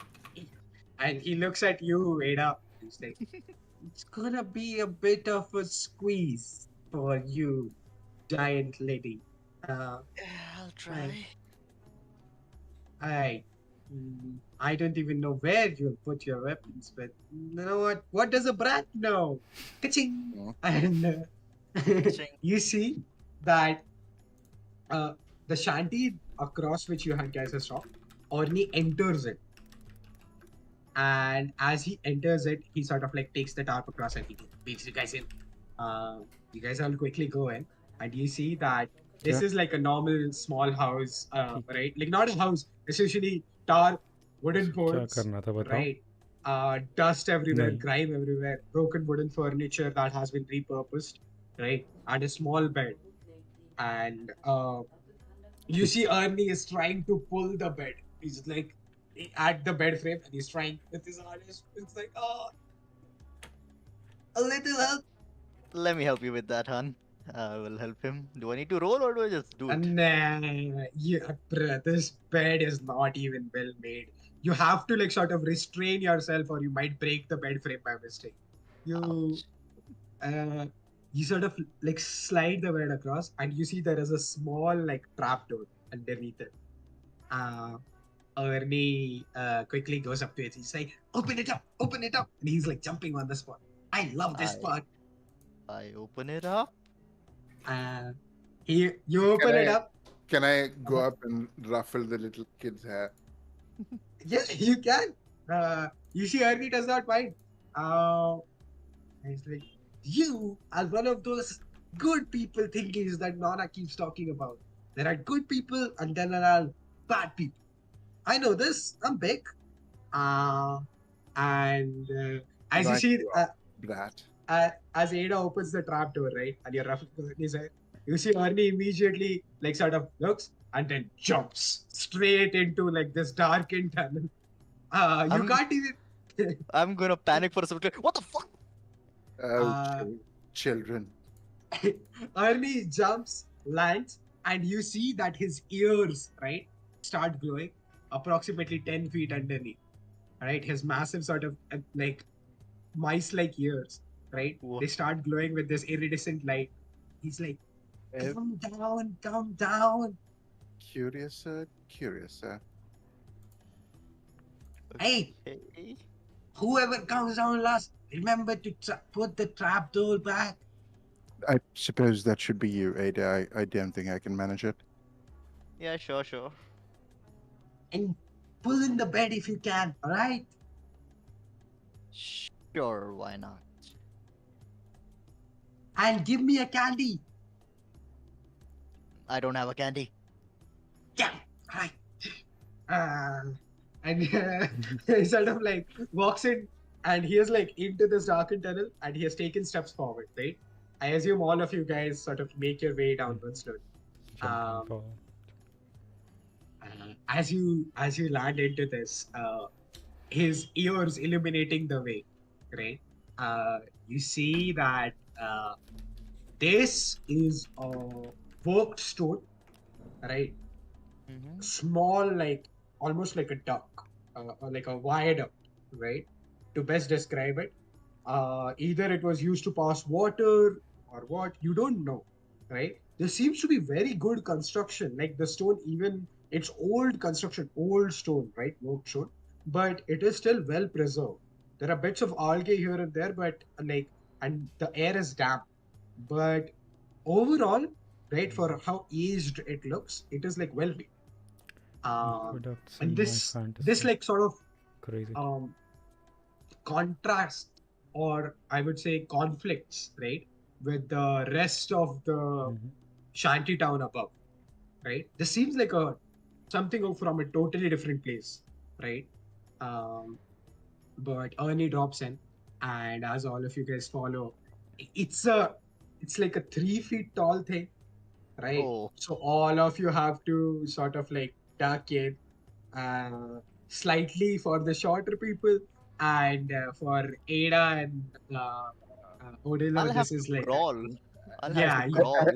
SPF secret handshake. Yep. uh, Oh, hey, Ernie looks at that and is like, I want to do that too. How do I? I'll come on, kid. Come on, kid. I think I think you're right up the alley to join the SPF, and yeah, I'll show him how to do it.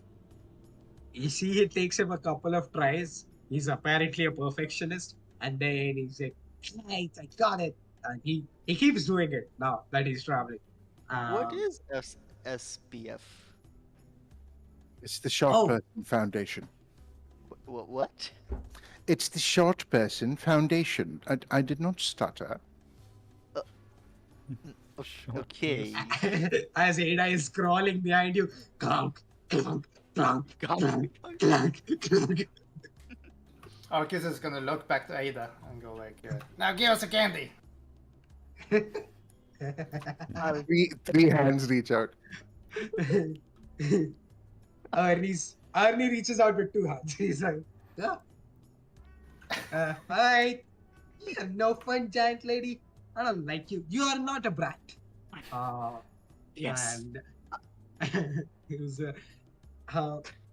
so at this point, right, you sort of like ruminate on, I'll see who, 1 second. People with the highest passive insight. Who was that? 15, right? Arceus. Yeah. Arceus, you sort of like think on the words that Ernie just said, right? Before revealing this tunnel to you. Nona did not want to reveal this tunnel, right? That plus the tunnel that seems so well made, like in your mind, it's like this is definitely something not of the shantytown itself, right? Something older that has been recovered and kept a secret, right? You're just sort of reading the personality of Madame Arshu off of your interactions of Ernie, right? Um, and slowly you follow through the tunnel, right? And this takes a long while because Ada's crawling, right? Her speed is like reduced as fuck, right? Mm-hmm. And it's like a pain to pass through this, right? And you see this tunnel, right? It seems to like there are turns in it. There are other places as well that it leads off to, right? Underground, this shanty town. But he seems to like, uh, Ernie seems to like going straight down, focused again on what he's supposed to do. Um, I will. Sorry, Paper. You want to say something? Go for it. I'll kind of. Ernie, you did say that we had. Do you think we had to be careful when we're taking this route? You said it wouldn't be the most ideal. yes, but I don't think that's possible. And he looks back like sufferingly at Arceus and Ada, but he's like, you know, I am doing my best. I'll guide you through this. You're doing a wonderful job. It's just, do we have to worry about danger on this path? I don't think so. Oh. This tunnel is safe. Just don't go where I am not going. Okay? Right, you are, lad. And SPF handshake. fact check. Uh, Um, yeah, go for it, Odell. no. Odilo is not really comfortable. Looks up. What do you mean? Not step where you are not stepping. Are we looking out for something on the floor? Is something afoot? No, not here. But if you go to the right, you might find some of those giant rat things which have acid in their mouth. If you go to the left, you'll find leeches that will seep out your blood and bones. But so long as you're with me, ka-ching, you don't need to worry. This Just follow. is not what I thought when I heard an underground performance. Hmm. Don't worry, kid. You're doing a wonderful job, and you see that I'm stuck. Oh boy. Hey, You should have invested in a better uh, diet or a shorter cape. I'll clean out the tube, make it easier for yeah. I'll say Ada to that move. because this you do know, right? This is currently it is approximately 10 o'clock, right? Best do your best estimate. You do know that Madam Ashu has to make the item by midnight. Oh. Midnight or somewhere in the night, right? She has to complete the crafting today. So that is the only time limit you're dealing with. So you can make your way, so you have time. You can help out Ada where she's stuck, right? We are very fucking late. Arcus is gonna ask, how much further in this tunnel? Oh, 5 minutes, but he looks back at Ada. Half an hour. Yes, half an hour more. How the hell did it go from 5 minutes to half an hour? You I know, are crawling. I'm gonna crawl faster. And you see me going to dun dun chung chung chung chung chung chung chung chung chung chung. You Okay. are rather large, darling. Arcus is gonna make a mage hand and duck her weapons out of being stuck to make it go faster. Yeah. That works. does help. That works. As you take some of the glaive that was jutting across something. Mhm. Now, okay, I would contribute with the mage hand as well.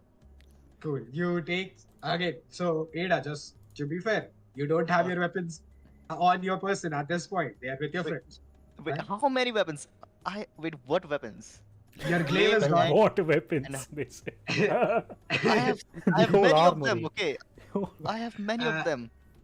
Okay, so I'll say that anything bigger than a short sword needs to be taken up. Excuse me? Yes. Wait, So wait. if this process is to really help you, right? Wait. Otherwise, it's just a token effort. It'll take too much time. Disarm, Ada. This has to be done. My glaive is gone. My greatsword is gone. My halberd is gone. My javelin is gone. My longsword is gone. My spear is gone. All I have is a battle axe and a flail. Wow. How do you use Yeah. a flail? We're not gonna get into that. I think they have stripped enough. Yeah. You guys, even with mage hand and your own hands, right? Between the two of you only, right? Because Odillo himself is crawling, he cannot carry anything for you at this moment. Yes. These many weapons are too much for you, right? You have to hand something over to Orni. And he's really excited. He's like, "What can I hold? Give me something." What is the bluntest object? Oh, I have I'll the let bluntest Ada tell object. them. No, I have the bluntest stuff. Okay, everything here is wait. You know what? Give a spear to this guy. Spear seems the most harmless. We'll thoughtful. go on the longsword. It'll be in a sheath, right? It'll have a scabbard on. I hope so. Okay, we'll give him the longsword. You Yeah. gave him the long sword. And now, mind you, long sword, great sword, these weapons, even you guys are having to carry at a diagonal. Right? These are big ass weapons. The only reason you're able to carry them and help Ada in the process is because of mage hand, which can keep them sort of horizontal or diagonal, right? You give this guy a long sword, and he takes the long sword and immediately sort of holds it like a lance, right? And he's tipping forward. Keep it in the sheath. Keep it in the sheath. this is cool. And you see the weight is like trying to draw him forward, but he does not want to fall, so he's just running. Oh dear. Oh shit. And he starts running with the sword in front of him. He's just like, "Hey, keep DM, following You me!" you brat. Hold I would on. be sad if he died. Yeah. He's like, "Ernie, the knight is coming down the hall. Down, charge! I say!" And he's just like, "Run!" rushes. Hey, Oh Can I shit. can we do it I- outside? I my- can't see everything. This sounds like fun. my mage hand is darting forward to catch him by the ear and pull him back. Stop stop. it.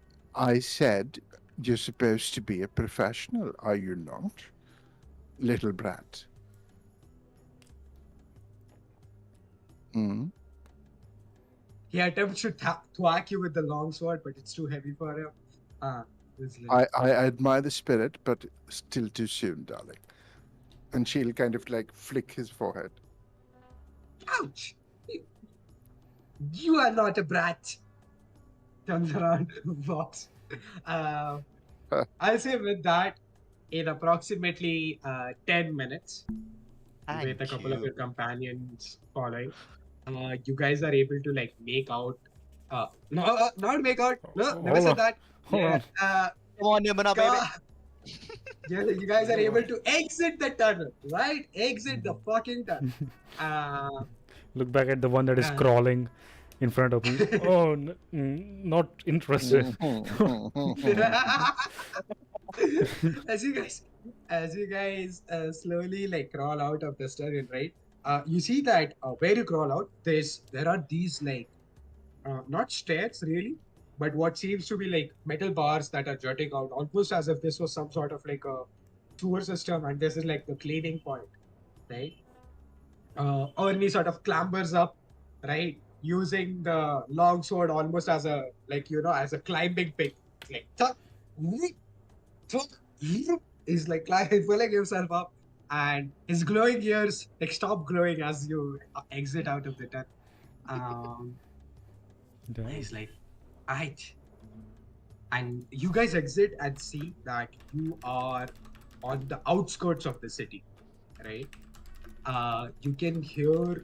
Actually, let me change the music now that that's happened. I'll, as everyone gets out, instant precipitations to clean everyone up from any muck they might have acquired from the tunnels. Thank you. You see, my blonde hair are almost brunette now. That is unfortunate, darling, but I do have a good routine if you would like. Yes, please do. As you I'm guys gonna exit, I'm gonna snatch go my for it, sword sir. from the. I'm gonna snatch my sword from the keep. This is a family heirloom, okay? You see that he is trying to hide it behind him, but the sword is like this much bigger than it. He's like, his foot is behind. He's like, "I don't have the sword." And you just like pick him up, like propping the sword up from behind him. Yeah. Also gonna take my weapons from all my party mates. Give it back. Okay. You take a moment to equip your weapons. You take a moment to clean up everyone. It is then, as both of you are busy doing this, it is Odilo and Arceus who take a moment to sort of look at your surrounding, right? As this chaos is unfolding around you, and you notice that you are outside the city. Whatever this tunnel was, it has skipped all the protection, security, the gates, the guards, everything, and you are now outside the city Of Nuki. on off Nuki, and you can see behind you is some distance. There are some stables, horse stables, right? Because horses are not allowed in the city, like not taken generally, not good practice, right? So there are some horse stables, and there are like some small houses, right, for the people who live outside the city. Mostly like stable masters or people who like just don't live in the city. Um, and in front of you there is like the sprawling expanse of the night forest, right? um, Flowing approximately like 30 to 60 feet in front of you, is the river. The river that sort of like comes down and swirls around Yuki, right? Uh, you see that there is a river in front of you, and the river is sort of winding away. And Ernie looks at you all and smiles, and it is like there is a starry night. There is a bit of the moon up in the sky, um, and he sort of looks at all of you and is like, "Hi, well, Nana said you wanted to talk to people who have been having problems with the water." Well, with this monster in particular, Right, right. Uh, Ernie doesn't know monster, but there's and 1 second as the DM looks at his notes. Uh, ah, there's there's the old man there, the stable master, Dreska. He recently lost one of his stable boys to Reska. this uh, river thingy magic. Bad magic, bad people. Right? This is what Nona means when she says there are bad people. There is bad people in the river. Hmm. it's always a spectrum, little brat. Bad. Magic bad, boy. Magic bad. What do you mean? It's not bad. What nonsense. Magic bad. Screeches. Where is Yeah, this that- Dreska? This, right. Dreska, and he points to like the stable that is like behind you now. Right. Just and you notice now that you're sort of looking around all of you. That where the tunnel led you out, right? The tunnel's entrance is like naturally hidden behind this like outcropping of stone, right? And there are bushes all around it. You guys just sort of appear, and the shrubs, right? They are like tall enough where the shorter people amongst you are completely sort of hidden by the brush, right? And you have to take a step outwards uh, to sort of see the stable that Ernie is pointing at. And he's like, the stable master there, Dreska. You let's go talk to him. He's I don't know the boy's name. He was very rude to me. Big boy, big arms, like you, giant lady. And he points at you, Ida. He's like, Thank you. but he was very mean. He used to kick me, make fun of me. And you see, Ernie sort of looks down. Kick you. Yeah, you know, just because I am a brat. It Don't was worry all about bad. such. Don't worry about such actions, brat. They are just jealous. Yeah, they're not brats like you. Smiles. Ah, yeah, that's what Nona told me as well. Hmm. It's like, well, but I don't know. I still feel bad that he is gone. It's mean, but he was working the whole day. I don't know. Yeah, everyone can get better. Anyways, Everyone can be a brat. everyone can be a bat, Maybe. even her. Looks back. Maybe not for a lady of her carriage. I'm just gonna nod. So I have- everyone can't be a brat. Yeah, we'll think about it in the brat base. There is a brat face. Let's close this Bratocyclopedia and go to this guy, huh? There is a bratocyclopedia. What do you mean by doing this guy? If there aren't, we can make one. Alright, let's see this Dreska. Right. Okay. He sort of sidles back to you, Odilo. Odilo, you notice that he seems to have liked you the most amongst it. He's like, You will show me the brag piece later, though, right? Yeah, they live around it, right? In my mind, I'll just show him to the Gilded Hand base. It could use more weirdos. I don't live there anyway. You see that he nods eagerly, like conspiratorially. What is the word? Nods confidently. He's like, right, okay, later then. And he tries to give you the SPF salute. But he notices that you are not really short. Okay, whatever. I'll make one of our own for Brat salute. Right. And then he leads you to the stables, right? A bit of chatting and stuff. Ernie's usual sort of machinations and chaos follows you as you lead to the stables, and you notice that the stables themselves, right, are a somber place, a very simple house, a very simple stable itself, nothing fancy, like sturdy, made sturdy, right? Not like the shanty town of Shards. Seems like this place was built to last. Um, and Ernie like sort of leads you to the door of uh, this Traska, and you see Ernie goes onto the door and he knocks. He instantly just keeps knocking, does not stop.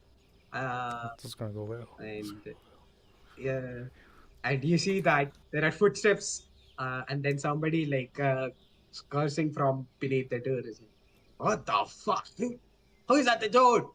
Um, Three and, is usually enough, Ernie. Sorry, what? What did you say, Akif? 3 is usually enough, Ernie. Oh, 3. All right, all right. You see, he takes his hand back and starts knocking 3 times. On the third door, the third knock, the door before the third knock and land, the door opens from the inside, and the hand of Ernie falls onto this like old old man, right? You see? This old elven man, right? Sort of, it looks like average of build, right? Has like these rosy cheeks, as if he has been drinking like some potent alcohol, right? And he looks at you, and wide, like sort of wide, bushy sideburns on them, right? And this elven guy, and he's like an old elf, very very old for an elf to have white hair, right? Sort of looks at all of you, and Jessica says, "What do you want?" What? Greetings. What? Yeah. We are. What the fuck we are do you here want? to. We're here to inquire about your boy, your stable boy. He's dead. Looks to Ernie. He sort of shrugs at me, and he's like, "Yeah, he's kind of saying it's true. He's dead. Yeah." Yeah, but all right. These people, sorry, these people at least are from Gilded Hand, and trying to see what might have done this. Do you have any ideas? Did he share something? This old elf sort of looks at you, rosy cheeks, and he's like, "Galen, what you said?" I'm sorry. no I kind idea. of take out my earphones, put them back on. You're peeking a little bit. It's okay. You know what? I'll not do the high voice. Just imagine that this guy's speaking in a squeaky high voice. All right. Use your powers of imagination, guys. Yeah, sure, yeah. sure. Because Discord is fucking me up. And this guy goes,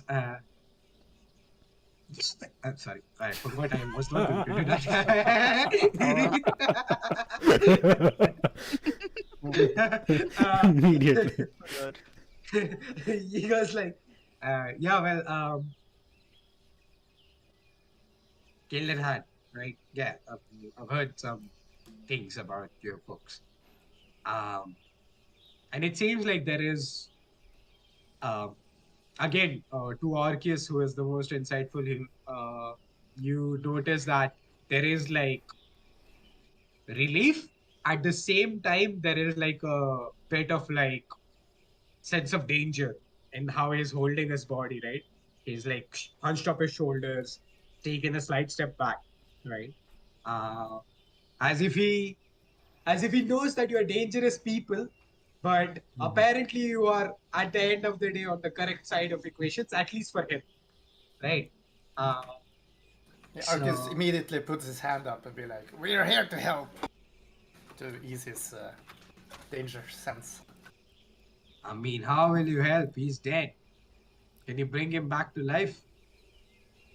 And that would be We can difficult. certainly prevent further such incidents from occurring, sir. Right. That is Right. the duty of the living. Well, I suppose that's good enough for me. Uh, you, well, this river, and he points to the river in the distance, like all sorts of things live in it, fishes, apparently big river monsters or whatever. I don't know. It's a rough life out there for like the fishermen, right? But apparently there were giant lobster people attacking some time ago. Insane, just insane. Uh, but What? yeah, yeah, yeah, Giant yeah, lobster people. yeah, Lob- yeah. They were like half lobster, half person, and I heard they had 16 hands and could rip out your entrails. Oh, Insane, insane. yeah. Wait. Uh, Sounds What? tasty. Sounds tasty. I mean, Does, it sounds does that dangerous. It's dangerous. does yeah, that yeah. sound does that sound even vaguely familiar, dear? Do you tell me? Have you read adventure summaries? Do you think your character reads adventure summaries? My character does. Your character does. Then I will just give it to you. That I wrote them. Odella wrote. in some in some of the adventure summaries, they previously there were mentions of these experiments done by a certain flame skull uh, that is now quite popular in the Gilded Hand as being a pain in everybody's ass. Uh, to mix like human bodies and these lobster things, right? To create these almost like zombie-like lobster creatures that the skull could command around. Uh, Oh and dear. it was a big problem for the fishermen. These things were killing fishermen, sinking their boats before the Gilded Hand people from there sort of went and uh, put these things to bed, right?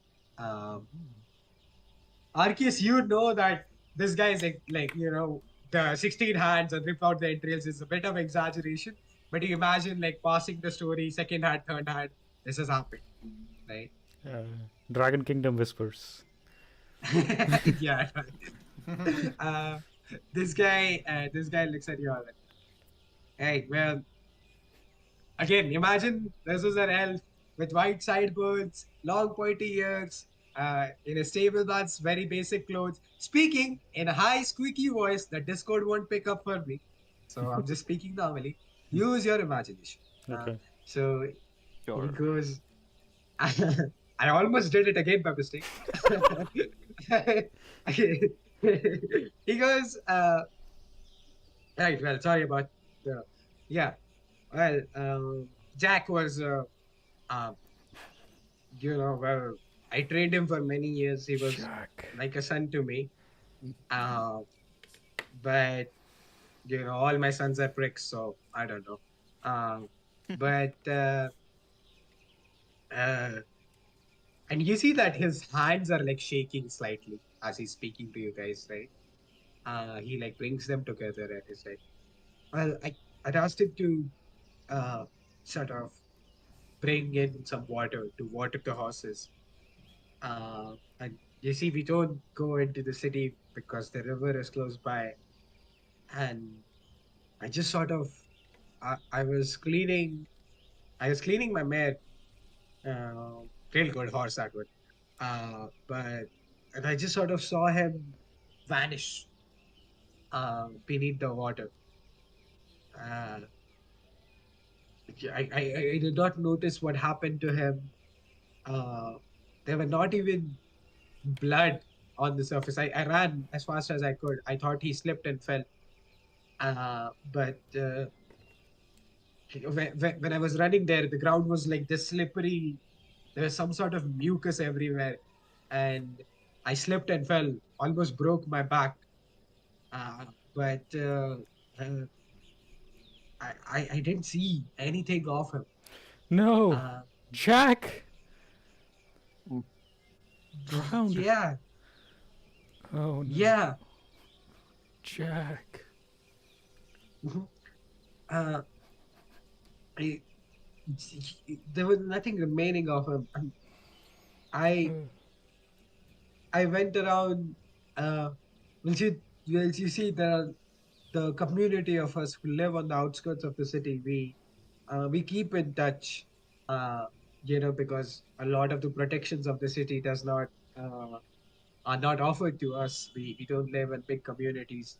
So I I contacted some of the other stables who are alongside the river, the stables and some of the tanneries out here, and you know, similar incidents have apparently been happening all the way sort of downriver. Um, these people go missing, animals go missing, the fish are all abandoning the place. Uh, it I don't know. Your Just your friend was on the banks of the river on shore when he was attacked. son, his name is Jack. Come on. Yes. yeah, his name is Jack. You see, he gets a little teary-eyed. Uh, uh, uh, y- I'm sorry, I'm not been in the right mind. And as you like, now that he's talking, and it has been a little bit, all of your passive investigations kick in. You can see inside the house, and on the table, right in the hall, there is like a bottle of ale, uh, a couple of bottles of ale. Like this guy's been drinking heavily, right? Uh, but it's like I'm not doing very well. But no, he was not directly on shore. He was like, as far as I could see, I was a little far away. But from what I saw, he was just like in the water barely.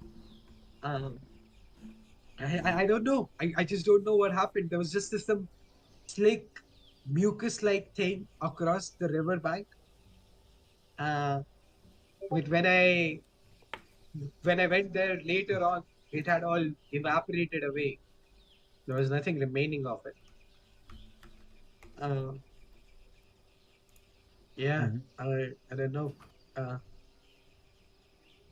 if We'll you look into it. See if we can find out anything to so you can tell the other farmers. right, yeah, Yeah.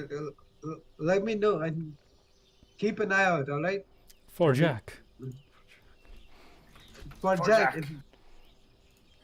Well, don't die. I've heard you are all good folks. Uh, uh, yeah, dying is not on the agenda, Thank you. sir.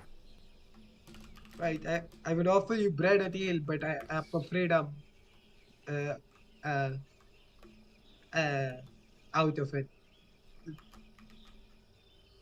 Uh, Don't you worry, good sir. Would you mind pointing us in the direction that Jack you last saw Jack? yeah, yeah, yeah. Yeah, I can do that. And he sort of, you see, he sort of stumbles across, and Ernie, who has been looking very seriously at this, you see, Ernie sort of slips into the house as the guy starts leading you out, and after a moment comes out with like a loaf of bread, a half-eaten loaf of bread. It's like, he was lying. He had some bread. Mm. And you see him put it in like one of his pockets, one of his like jeans pockets. I'll Wow. share it with you guys later. All right? Chink, chink. uh, uh, That's a little for that. you, he leads you from his house to his stables, right? And from his stables, uh, you see down the river, like sort of. This is like a gentle sort of incline, and slowly, like it leads to like the river bank, right? And you can see he's pointing roughly in the direction of like just a spot on the river, and he's like, "That's where I last saw Jack. Wow, Jack! I took too much aid. Zach! Oh, Jack. Sorry, Jack! Right, Jack. Yeah." You see, every time Odilo reminds him of Jack, he's getting more and more depressed. It's like Jack you was a feel this lover. guy Perfect. Was a real Does lover. Make him, Odilo start? Does make him Odilo miss Jack break, more, and we'll soon have a meat shield. does Odilo break into interpretive dance? You see, he's very dramatically like just swaying around. Oh, if only Jack was here. I imagine every see? time he says Jack, he goes, ow, Oh. like Michael Yeah. Jackson. Is like you see the guy Raska, right? He's getting more and more depressed every time you remember. It's like he had almost put it past him with alcohol and whatever somehow, and now that you guys have brought it up, he's just like Jack, and you see, you guys do whatever you want to do. I'm gonna sleep with my horses tonight. And he Oh. just like goes into one of the stables, and you see that there are like a couple of like old dogs sleeping, right? And he makes a little hay bed with the dogs and just sort of sleeps there, cuddles the dogs. It's like, Jack, I'm so sorry. He used to ride Jack just like that. Before he heads over, his Arceus is gonna ping a gold coin to him and say, "For any trouble." And then head down the climb. Nirmana is going to have her arms crossed and looking up disapprovingly at Odilo. he looks at the gold coin and is fucking shaken out of his grief. He's like, what? You see, he heads to the stable still, and he picks out a shovel, right? And he goes behind the house. He's like, "Go, leave!" And as you guys start leaving, you hear him digging. He's gonna hide this shit. It's his treasure. And third is gonna Hey, buy one more more alcohol. guy. But this is better. More than I That expected. gold is his whole month's income. That one gold goes is his whole month's income. That or More than maybe that. more. It's like, goes ahead and yeah, as you guys start heading off, right, towards this lake location, the camera sort of like swivels from all of you guys sort of like slowly following you all from above, and you as you start like first of all there's there are sparse trees around the river bank. You can see like markings of like impact on them, right? Not claw marks, not like bite marks, nothing like that. They're like impact marks, as if like something heavy hit them, right? Something with a lot of pressure. A couple of these such trees you pass by, right? And let me know if you like. Again, remember, stop me anytime if you want to do something, right? I'm just describing as you walk. You guys continue like sort of on this slow incline downwards, right? And you see like as you're walking, right? Ada, your foot slips. You being in such bulky armor, carrying so much weight on you, right? And not stepping as lightly as the others, right? And your foot slips and you nearly fall again. But you catch yourself right? Right. Okay. You think to yourself, like, it will be too fucking embarrassing twice in a day, right? And you catch yourself. And you notice that on the ground, there is a bit of like that, uh, some gooey substance, clear, sort of grayish, transparent, right? Almost like mucus from the nose, right? It's just like Wow. spread across. And you're like, that's where you place your foot, and that's where you sort of like slip. Uh, Guys, then I'm gonna like slowly try to kneel down, try to get a better look. Okay. Right. You found Jack? I, I'll just say that at this point, you're approximately like 30 feet away from the river itself, right? What do you Arcus is gonna summon a mage hand to like have it ready to grab whoever is closest to the river once we get there. Okay, cool. Um, I'm just gonna just like scrape a little bit of it on a flail, just to check this shit later on as we continue our. the goop drips over your game, slowly dripping viscously towards your hands, where you're Yeah, holding on to the. I'm gonna Uh, point my glaive towards the magic guys. Like, do you guys know what is this? We will do this It's while we are sticky walking. yeah, gauntlets. Sticky gauntlets. something I would not prefer in near me, perhaps, but it looks like saliva, perhaps. What? Could be. If you guys are not gonna do it, I'll do it myself. DM, mhm. want to make maybe a medicine check because I'm proficient. Go for it. Make whatever kind of check you want to make, and just tell me what you are doing. And 16, I'm 16 on I'm medicine check. I want to know what this thing is. Don't taste I'm it. trying how to are you? I'm trying to recall from my learning and reading if I've know something similar. Mm, All right, we'll do this one by one then. First, you go ahead and roll, Adi. I'll first clarify That's Ada's. a 9 for my history check. 9. Okay, cool. Ada, you rolled a 16 on medicine, right? yes. And your intent was to identify what this is.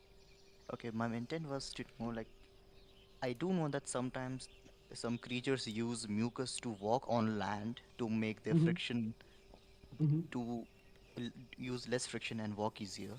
But at the Mm-hmm. same time, I also know that this thing could be a saliva. So I want to know which one of these this thing is. And how are you using your medicinal skills to get there? Like, what is Ada actually doing? Okay, I don't want to do this, but I'm gonna take some of it in my hand and try to see how viscous this thing is and does it smell. You take it, and it's like it's like the weird, and it's Oh, ready. And as you bring it close to your mouth, it does Oh, smell. It does like not your mouth, like your nose. It does smell faintly of like dead fish, old dead fish, oh, and bile. Like just a ah, strong smell of salt and dead fish yep. in the thing. This is saliva. This is definitely saliva. and then I'm she gonna ate it. point. Tung. Yeah, I I'm gonna point the I glaive towards Odilo. Like, hey, honey, look, I found your new perfume. I commend your dedication, darling. I'm an investigator by profession, darling. Oh, Very well done. To Nirmala, on a history check of 9, you look at this thing and a lot of things come to your mind. It could be some kind of secretion from various body parts. It could be saliva. It could also be ectoplasm.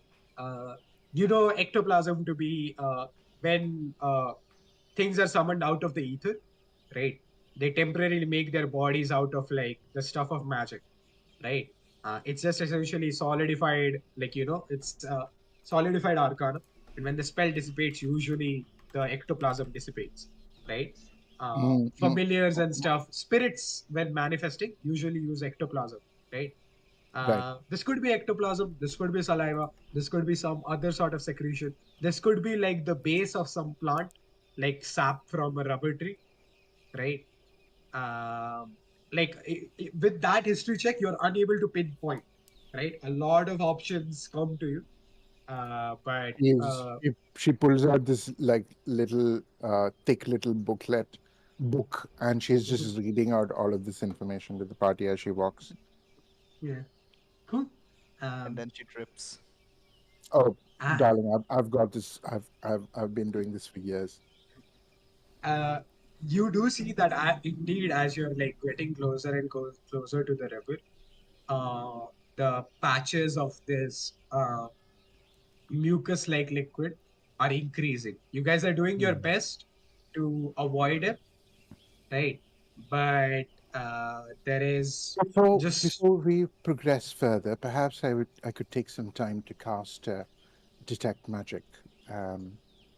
It might aid us in recognizing more of the ambient weave. Very smart. Arcus nods. I'm gonna also cast a ritual, but it's gonna be detect poison and disease. Okay. I'll be casting detect magic. Odilo will try to create a ballad about Jack. Odillo, you can roll me a performance check. Oh shit! I have to. Okay. Jack and his French girls. I have an Oh, my. advantage. Let's go. That's 20. Holy fuck! You, Wow. you tell me, paper. Like you tell me where this is going. Like the stage is yours, literally. Like, there was this man named Jack. He was around the horses. He always wished to love people. But him being around horses, he realized they were so beautiful, so pretty. He could never find the real love of his life. He was a horse boy, first of his kind. Is this all right? Do you think they'll throw stones at me? As you're singing this, right? Not singing, like just saying the words out, speaking up. It seems like your voice is sort of like echoing off the water, right? The flowing water of the river. Two of your friends are focusing on the spellcraft, right? Half a minute has passed because, like, since you're saying this and shit. And as you're doing this, you see, like, oh, like, your voice is carrying across the water, right? And it seems like almost like the water is responding to every breath that you take. It rushes up every time you take a breath. You release, it goes away, rushes up. But it seems it's getting closer every time. And just as you notice this massive wave of water Whoa! from the river, like tall and wide, stands up there, and then it just, I'm gonna ask all of you to come on to Owlbear, guys. This is it. Oh, Let's boy. Wonderful. Wonderful. Let's. Hey man, no stealth checks, nothing. You were out there in the open, so. Yeah. Where's the owl belling? I have just pasted it in the VC. Let's see if you can join. Yes. Oh, damn. Jack used to do crack. That's why people call him that. He used to say... Okay, can't say that. Yeah. Okay. We see who's the lyricist here. One of our, for people on the stream who are not aware of what we are laughing, one of our spectators. It is on the stream. It is on the Oh, because of your Discord chat. Yeah. Yeah, awesome. Yeah. Is there lighting? There are no lights. Thank God I bought a lamp, Let me in. a Let me in. lantern. Oh, admit. Sorry, I forgot. I need to do that. Apologies. Right. So this is what you are fighting.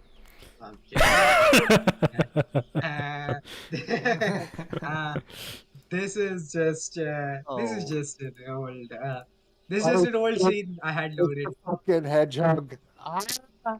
You remember this bitch? Sonic! Oh, spectator. Shadow! Ooh, they're getting a new game. Yeah. All right. So I'm gonna open up the new scene. 1 second, sir.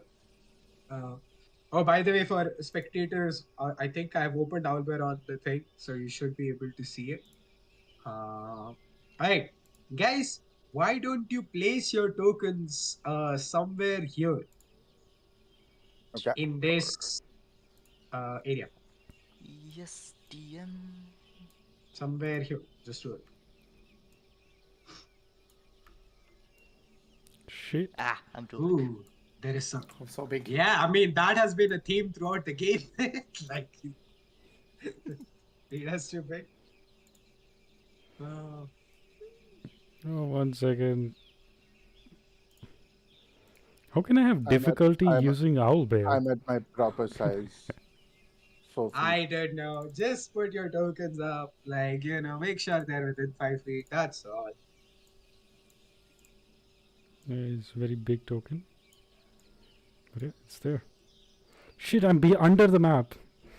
Oh, I'm over the map. Huh? Yeah. Over the map. What the fuck? I was like, how is that possible? Oh, this rock looks good. Mhm. Maybe I can sing above it. Cool. Yeah, you could be sitting there easily. Can I tap? Sitting, standing. There's drums on hand drums. Awesome. Cool. Now, I already have your guys' initiative, so you don't need to roll that. Shit again. I'll just do some rolling on my end. Da-da-da-da. Could we- Ooh, nice. Could you just remind us of the initiative so we could put it in the tracker? Yes, sir. I shall do so. Yes. 1 second. Just give me 1 second. Okay. Highest in the initiative is Odello That was at expected. 22. Afterwards is Ada at 19. Thank you. Afterwards is Arceus at 18. And last is Nirmana at 10. Nirmana at 10. Sorry. Why do I keep. Yeah, Nirmana at 10. Apologies. Right, sir. All right. So first things first, the massive wave appears and falls onto all of you. I need all of you to make me a strength saving throw Oh, fuck. Okay. as this Strength massive weight of the water is falling on top of you. Oh, let me play some combat music. Apologies for that. 24. That's a 9. I'm going to. Actually, I have a heroic inspiration, but I'll hold on to that. Actually, you know what? I'll reload it. I'll use my heroic inspiration to reroll my deck. So strength saving throw. soon. This is so soon. Natural, yeah, just- natural 20 for a 19. Just put all of your saves in the chat so I can be aware of what's up. Mm-hmm. Damn, that's Okay. bad. I'm at 10. Finally, my big size is useful. Oh. What it doesn't affect. Oh, Okay, so paper, you rolled a 10. Aye. Okay. Holy fuck. Jesus. Okay. Right. This is I apologize for this in advance. I have not DM'd for a little bit. I Mhm. forgot. What the hell? What do you mean? It's a dragon. So It's a dragon. a massive wave of water surges on top of you and falls on all of you, right? All of you, out of all of you, 2 of you fail. That will be 1 second. Let me just reduce the music's voice. Okay, that will be Mr. Odello and unfortunately Arceus. Both of you take 30 points of bludgeoning damage. What the hell? 30? 30? 3-0. Yes. DM, what the hell? Oh. For those who I- save, take Are 15. those, is this water or bricks? Where is this? I'm not gonna lie. I'm showing you the thing in the chat.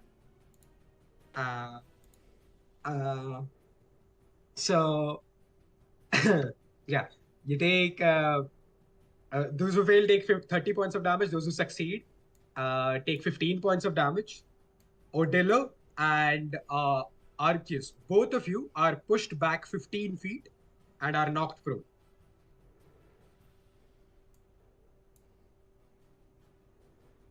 Please go heard ahead the and move your tokens as such.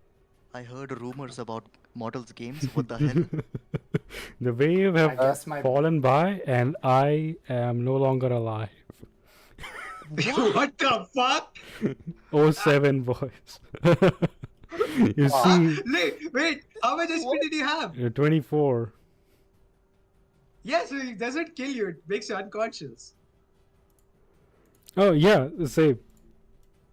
Okay. See, I Sure. look at this place like thinking, oh, it's reverberating like it's a good opera house. It swipes back at me, and I'm just dead. The water surges down onto all of you, and this massive wave of water is like just gushing past all of you. And those of you who succeed sort of like anchor down, right, and just see Odello's whole body smack into the stone behind him and just go out, right? Arceus, you are also pushed 15 feet back and are currently knocked prone. Yep. How cool. tall is this wave? This wave was 10 feet tall.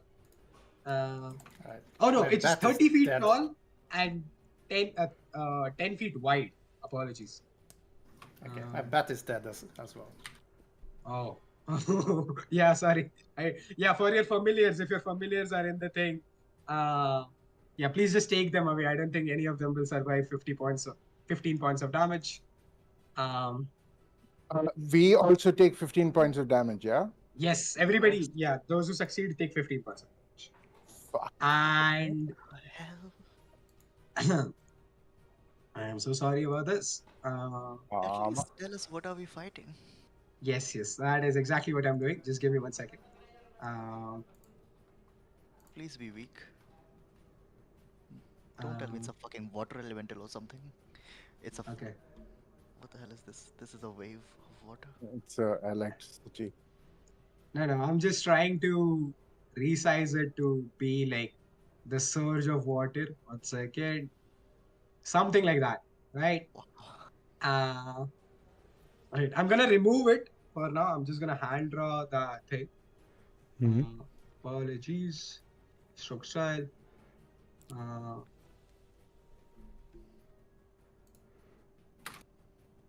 Okay. Okay, 30. Awesome. Alright. Why is that? 1 second. We do this. Okay. Cool. Hey, Yoda is out of it. Arceus? Yeah, let me just place the proper thing, and then I'll tell you this. Might have fucked up. Line that is 10 feet wide. Okay, 30-foot line that is 10 feet wide.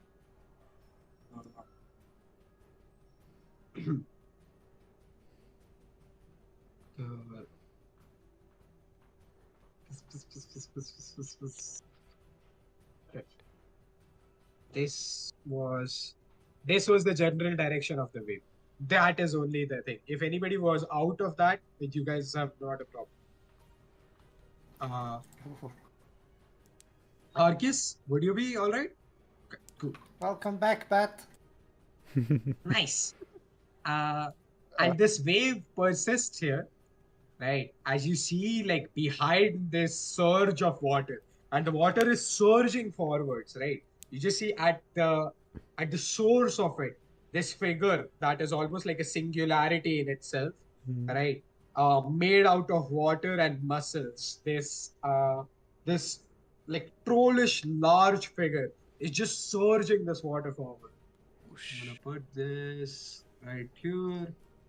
Increase the size, and that's where the drool is. It's putting just the water is surging forwards. This massive wave pushing all of you back. Right. Look at it. This movement is all difficult terrain, water to move in it.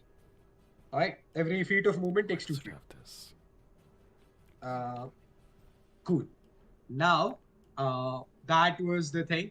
After us, we go into initiative. At initiative count of 23, I am so sorry. They rolled higher. They rolled a natural 20 on their initiative. Nice. What the hell? You see from the water, right? This troll, as he's surging this water towards all of you, you hear him call out in Sylvan. Does anybody here understand Sylvan? No. Nope. No. Okay, Yes, but I'm down. awesome. Uh, Awesome. So this guy calls out in the language of the Fae, right? And as he does, you hear like from the water, right? You see these things emerging. Let me just describe for you what you're saying. These grotesque beasts with a muscular tail and a bulbous head and rubbery slime-covered flesh of an eel. Their torso and webbed paws resemble those of a misshapen canine, while needle-sharp teeth fill its menacing jaws. You see these things surfacing from the water. Damn, we're fighting a wiki page. I am so sorry. I didn't have enough time to remember their fucking description. Pa- pa- pa- pa. I would rather fight a wiki page.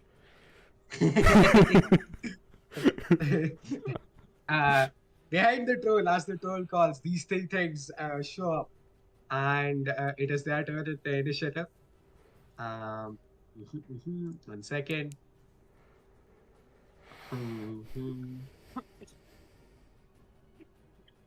All right. The eel hounds will start running towards you guys. Okay. 1 second. Oh boy. Okay. There's 30 feet. 30 feet of movement that way. This one goes 30 feet of movement that way. And as they do 30 feet of movement, this eelhound is going to, you see, its throat's like sort of expands for a little bit, right? And it's like, and it spits in this direction on the two of you, Ada and Nirmana. Please make me 1 second. This mucus-like surrounding souls in the 10 feet sphere around you. Please make me dexterity saving throws. Oh god. Mm. Come on, don't roll bad. Oh god. Oh my fucking god. That's a 14. 14, okay. Oh god, DM, I should just I should just, yeah. Screenshot and show you what I rolled. Natural one? Is it a natural one? Tell me it's a natural one. I'll be so happy. It's worse. Oh god. Let's go.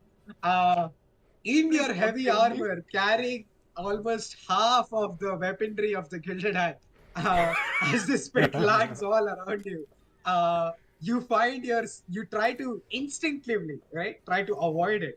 But that is a fucking mistake, as your foot lands on the slippery and you fall prone. Why? Oh god. Immediately. Cool. Wait. So, you are prone, and Nirmana, you succeed. Okay. These two other waterhounds, seeing that their brother has managed to bring down a thing, both of these hounds sort of almost like together, right? As if they are all used to working in a pack, vanish in a splash of mucus and river water, and they appear inside the surge of water right here. Why? Why? Okay. And they surround you from both sides, Ada, This is so and fucking for me to die. they're gonna try to they bite have- into you. And they have pack tactics, right? They have pack tactics. this, right? And a +2. You are so smart. Yeah, I'm back at Fuck this. you. Fuck you. And +2 from my house rules. That's a, Oh, 7, boy. that's a 27 to hit. You know my AC. Oh Why are fuck! you I am so sorry. He did the meme. He did the meme. I forgot to look at my own TM screen. Apologies. It hits you for Oh god. 14 points of damage, and it grapples you, and you are restrained while you are grappled. I am The, grappled. The other hound also bites into you Please, for please. and it hits. Less damage this time around, 10 damage. Both of them are like, one of them has like puts its jaws around your neck and is like trying very hard to get to your neck, avoiding the armor and bits and pieces. Right. The other one is like pulling on your leg, trying to like both of them are trying to pull you apart from the middle. I'm way beyond bloody. What the hell? Cool. That is their turn, which will bring us to the player who rolled the highest initiative, Mr. Odillo. Fuck. Could you please make a death saving throw and just DM it to me?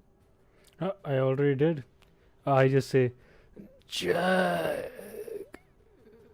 Yeah, as I'm unconscious. What? What? Oh, What the hell is gotcha. that supposed to be? It's a Jack. Jack. Cool. Jack. Yeah. That is Odillo's turn. Will bring us to next in initiative at 20. Mr. Troll. What the fuck? What the fuck? I am so What the sorry, fuck? guys. What I the rolled fuck? real high initiative. Oh, 7, Oh. boys. Oh god. Oh god. At this point, at the start of the troll's turn, he pulls all the water back into his body, and this surge vanishes. He recharges. Let me see if I recharge. Please don't. Please don't. Please don't. You know what? I'll ask one of my players. Paper, go ahead. Please Yeah. roll a d6 for me. Sure. Please roll a 5 or a 6. Yeah, I no, will. no. Please. Oh shit, just that's- roll back. Exclamation Paper mark rolls. here. He rolls so bad Paper it doesn't rolls even really- went through. Okay. No. Okay. Oh, okay, sad. Oh, thank fucking god. Okay. Oh shit. Holy So, shit. Holy shit. not able to recharge is this thing. He is going to then surge forward towards you, Ada. I'm so sorry. The thing is smart, so it will make smart decisions.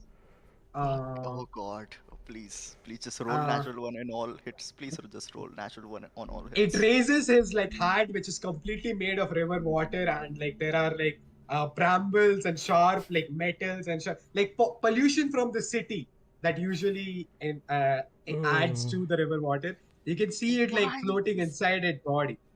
Also, you can see that the troll, right? It is because you are prone on the ground and you're seeing this thing above you looming. You can see in clear detail that it is very clearly seems to be diminished, almost as if it is damaged, right? No, I am damaged. I am damaged, not him. Okay, cool. Let's see. That is going to be Natural one. It's a natural Oh, one. even with an advantage, it's only a 16. Does a 16 hit you? No, it Oh, does it does not. Thank you. Cool. Thank you. Thank God. Second attack.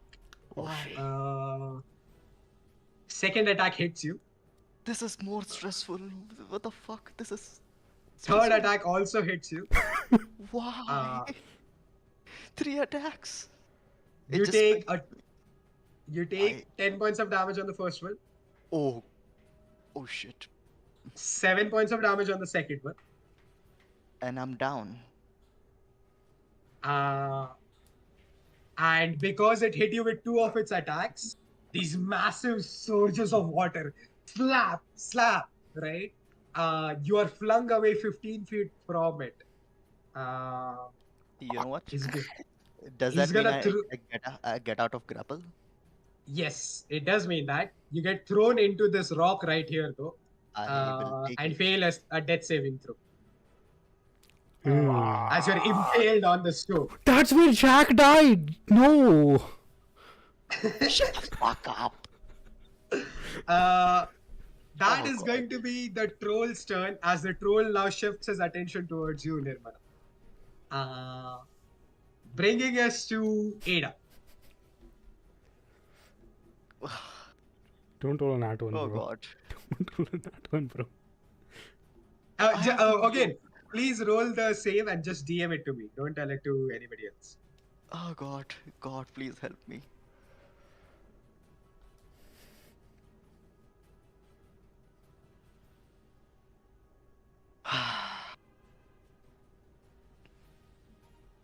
I am sending you the roll, DM.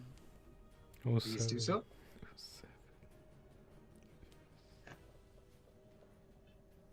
Where the fuck is message option? I have sent you the roll, DM.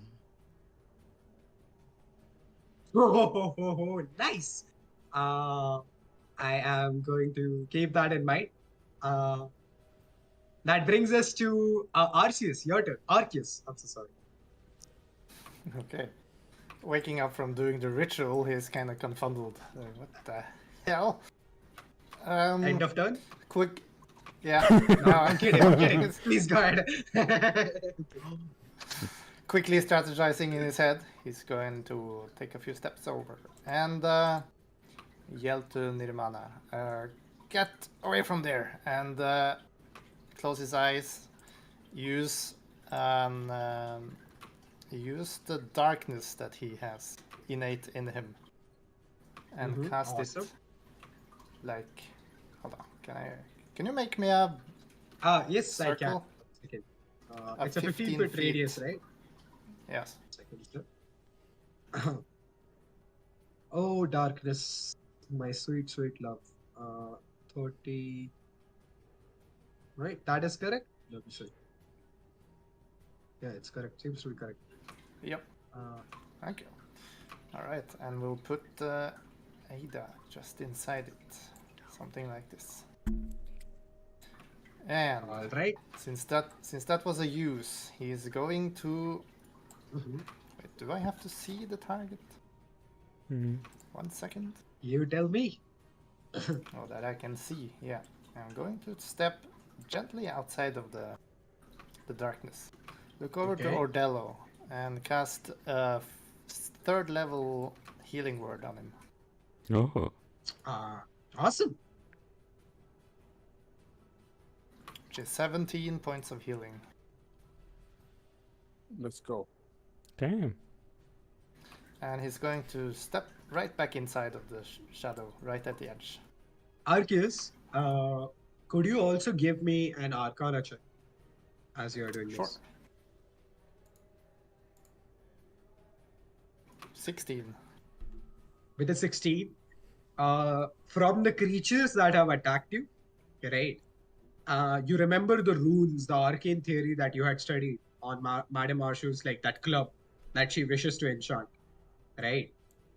Looking at these creatures, the troll, right, is clearly made of like enchanted water, it seems, right? It has no blood within it. The hounds, though, the eel hounds, right? You can see muscles in them. With the 16 Arcana, here in this moment, as the turn ends and you save your friend, you realize that this fight, maybe you don't have to kill the troll. You just have to pick one of those hounds, right? That's all you need. To what? Oh, to take a sample or something. Yeah, the blood that she required, right? This is what happens. Okay. Don't You, pay you attention. like to essentially you realize that the esoteric knowledge, right, about that you were carrying is not about the troll. It's about the eel hound, right? So you just need one of those, either their blood or one of their bodies, right? Right. Cool. That ends your turn. Brings us to Nirmana. A screech happens on my turn, right? Oh yeah, That- sorry. Yeah, they on your turn, 100%. Yeah, he's going to like fly over to this hound and provide help action on it. That's the end of the turn. Awesome, cool. That brings us to Nirmana. So I'm in magical darkness, right? Yup. Okay. What I'm going to do is first thing, as a bonus action, she is going to sweep her hands together and build as a ball of glitching area in front of her that she just absorbs into herself. Her body shudders as every artery on her body just kind of pops as her skin roils, but she is healed from this action as the light kind of fades from her. She's cast Arcane Vigor at second level at bonus action. So now I can roll 2 hit die and plus my spellcasting modifier. Hello. Go for Sean's it. Yeah, here. 100%. Nice. So that's going to Good to be see you. 2d6. Fuck me, dude. What That's, happened? that's 2 ones. So Remember, heroic inspiration in 2024 lets you reroll any dice. I used my heroic inspiration. Oh, okay, cool. So yeah. So that's unfortunately a 2 plus 3. So that's 5. Whatever, that's more. Cool. And then she is going to remember where Arceus called out from, and she's going to just run in that direction.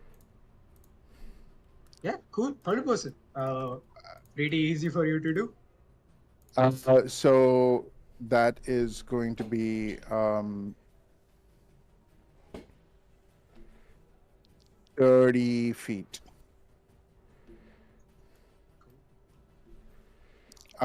Do I get any swings? You are deathly afraid for a moment of a massive slam of water just slamming you down into your pieces. And you hear the troll move, right? And your breath catches for a moment. But these creatures does not seem to have blind sight or any way to look through the magical darkness. So no, you don't. I'm going to shoot at the creature, whipping around, my hands curling again. She pulls at the air around her, which kind of starts glitching. And then from that, she pulls a ball of static energy that coalesces into the shape of a brain. And then she slams her hands together as a spike just kind of gets thrown through that construct, and she will take a shot of a sorceress burst at the creature. Do you need to see the creature to do that?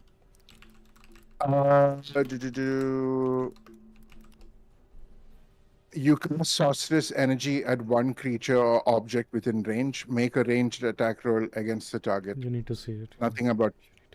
Does it say? Yes, Oh. targeting means you have to see it in 5. It defines targeting as well under spell. I see. Spell I files. see. Fair enough.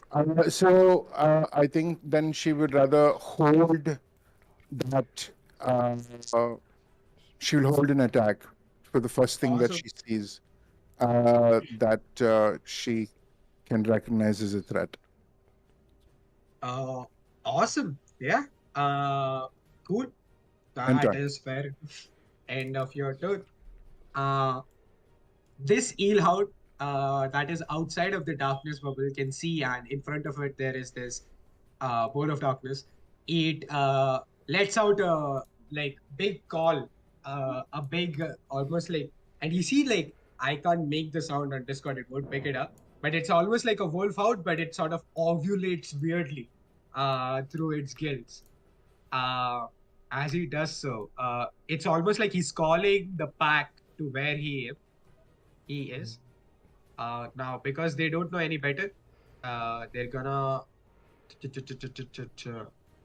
move this direction, right? Do I see it? You do see it, yeah. Immediate shot. Go for it. That is gonna be a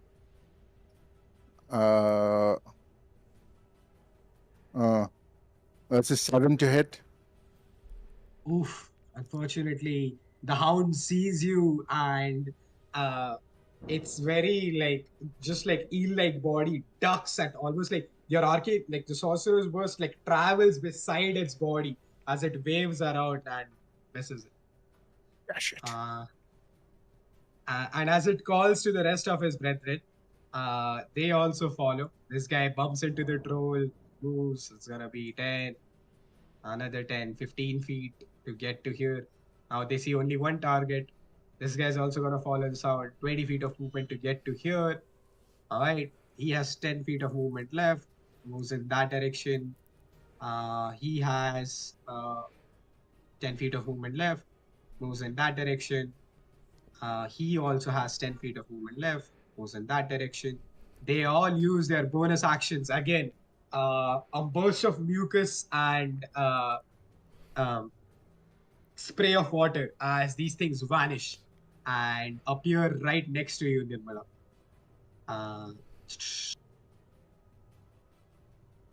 I apologize for this, but you are the only target they can see.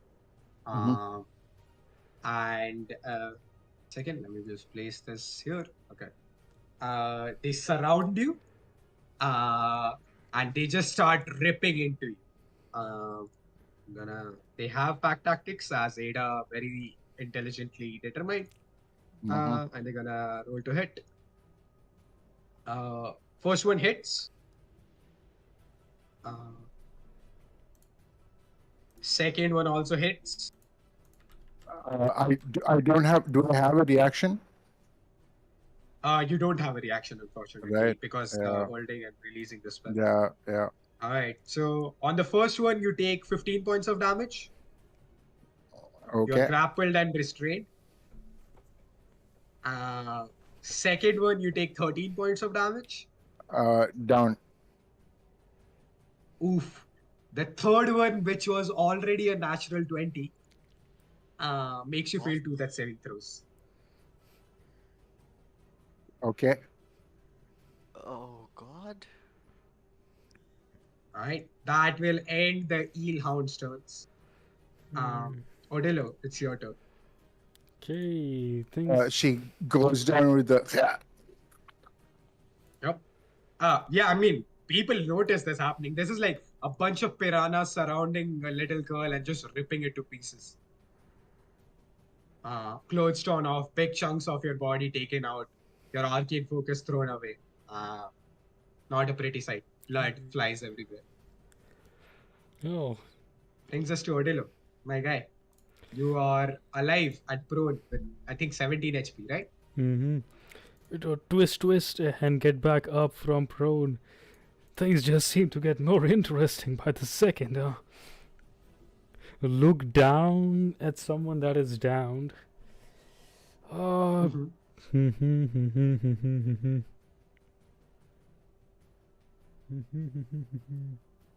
Holy shit, I had a plan. Things got immediately changed. Yep. Yep. Going to do I see Ada though up ahead? You do see her. Like half of her body is in the darkness, but she is like tall enough that like the other half is just sprawled, bloodied and broken outside of it. Yeah. Right, I'm going to just tap the boot right there, and I'm going to snap at Ada and says, "Get up! The spotlight is not off yet." I'm going to second level healing word Ada. Bonus action. R2. Oh, I forgot to place him on the map. Oh shit, the second troll? No. Oh. Ernie. I see. It's horrid, but 11 points of healing to Ada. Oh, wow, wonderful. Cool. I'll look at the hound which is closest to me, and with the mucus or like the wet kind of wave that was formed on me, shake it off towards him, and as I do, cast Ray of Frost as an action. Oh, I mean, fuck yeah, dude. Go for it. Frost. For a 22 to hit, for 1 point of cold damage. Speed slowed. Oh, Which one did you target? The closest to me, this one. This guy? I. As you're targeting the eelhound, Mhm. right, and as they are damaged for the first time, you notice that there are like these large, almost like humanoid-looking claw marks on them, Hmm. right? As if they have been like roughed up and like bitten into, right? And as you notice this, right, their behavior sort of changes perspective for you, Otello. As you're looking at these creatures, right? Their movement patterns so far, even though like you got hit, you see like right now they're just trying to get food, right? You can see that I'll give you this because you're targeting them and you see this. They're trying now that they have Ada grappled, they're just trying to leave with her. And this Huh. one That takes one. 1 point of damage. Yeah. It's not Ada, but okay. Don't leave with them as well. I'm not going to take any chances, and I jump in and say, lights off! Lights off! Oh shit! Lights. Lights off. Yeah, right there. Enter. Right, sir. I should really have done this. After Odello, it is my guy, the troll. Ada, why don't you go ahead and roll me a d6? Oh god, I don't like rolling stuff. Even paper knows that. Hey man, the game's called D&D. The DM knows that. It's 5. It's a 5? Oh, let's go! It's a 5! Okay, cool. Sorry, I got too happy. Apologies for that.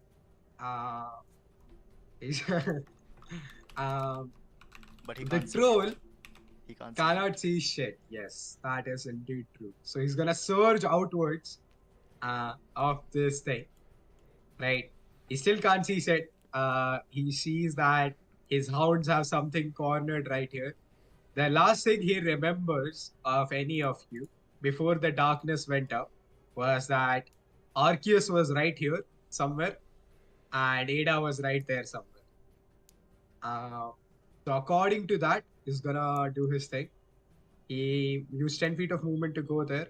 He'll use another 10 feet of movement to come up to here. And he will do his surge in this direction. Let's see. That's a 30 feet wide line. He's just guessing it because he can't see. Holy fuck. Ooh, 30 feet, I think. Okay, let me draw it because this is important. You can't It's a read 10 me. it's a 10 feet wide line. So let me just draw this. 30 into 10, right? That's the square. And he's- You know, I was imagining whether maybe I'll make some cake after this. Now I'm fucking definitely going to make some fucking cake after this. Bloody stress eating. Fuck it's it. Oof. 1 second. Why can't I move this? No, you can't reach me. Oh shit, why can you reach me? Alt move? Wow, I can't really position it very well with the thing. You can't. Trying my best, guys. 1 second. Let me give it a fill. Maybe that will help. Okay. Okay, cool. Now maybe I can select it. Oh, nice. Oh my god. Oh Cool. god. No, you can't reach me. You can't reach I me. will say that both of you are out of it, managed to avoid it because the troll has no line of sight on you. And you see you feel a massive surge of water through the darkness come at you and instinctively takes like steps to one direction, just judging wildly. And you get lucky, motherfuckers. That is Whatever gonna be God the saved troll's me, turn. whatever Uh, God saved us, I'm gonna turn. I'm gonna switch to that religion. Ada, it was Bakov who saved you because Archers did it. But go for it, it's your turn. Yes, second wind. Go for it, mate. Have all the wind you want.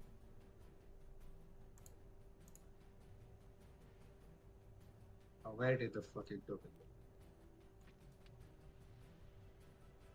8 points of healing and give me a second. Second is all you have. Kidding, I'm kidding. Take it up, yeah. Damn, sir. Huh. Looks like a troll. Let me just do. Bro, I should have had his thing up. I'm so sad. Only. Who do I save? Do I save or do I attack? God, it's so fucking confusing. Yeah. Ernie, by the way, is right there. Let me just put the token. He's a little kid. Oh my god.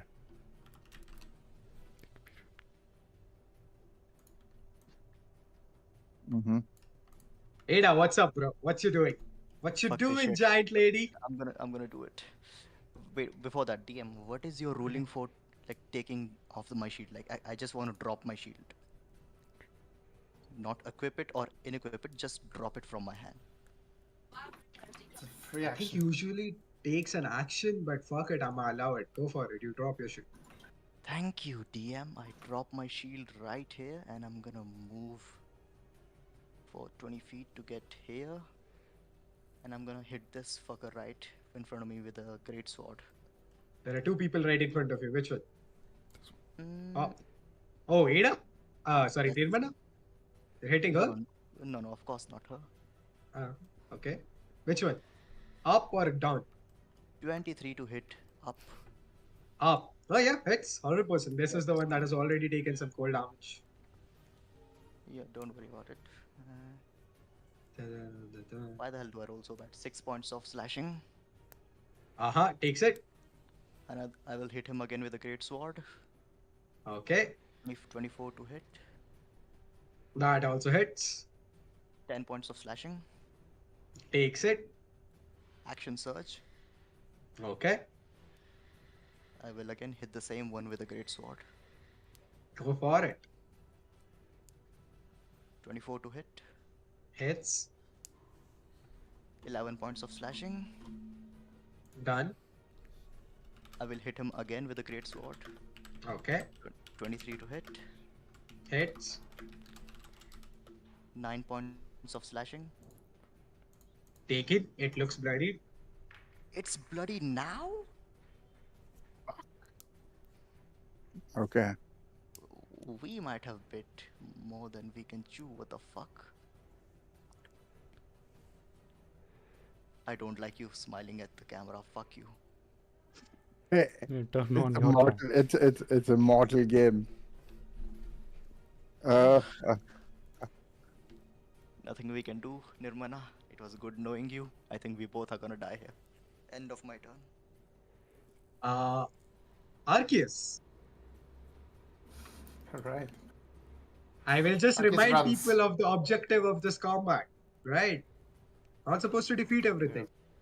Take one and run, kill one. Just letting you know. Arceus Again. is gonna pop out of the darkness at the side where the big troll can't really see him. He hopes. He's going to point at Nirmana.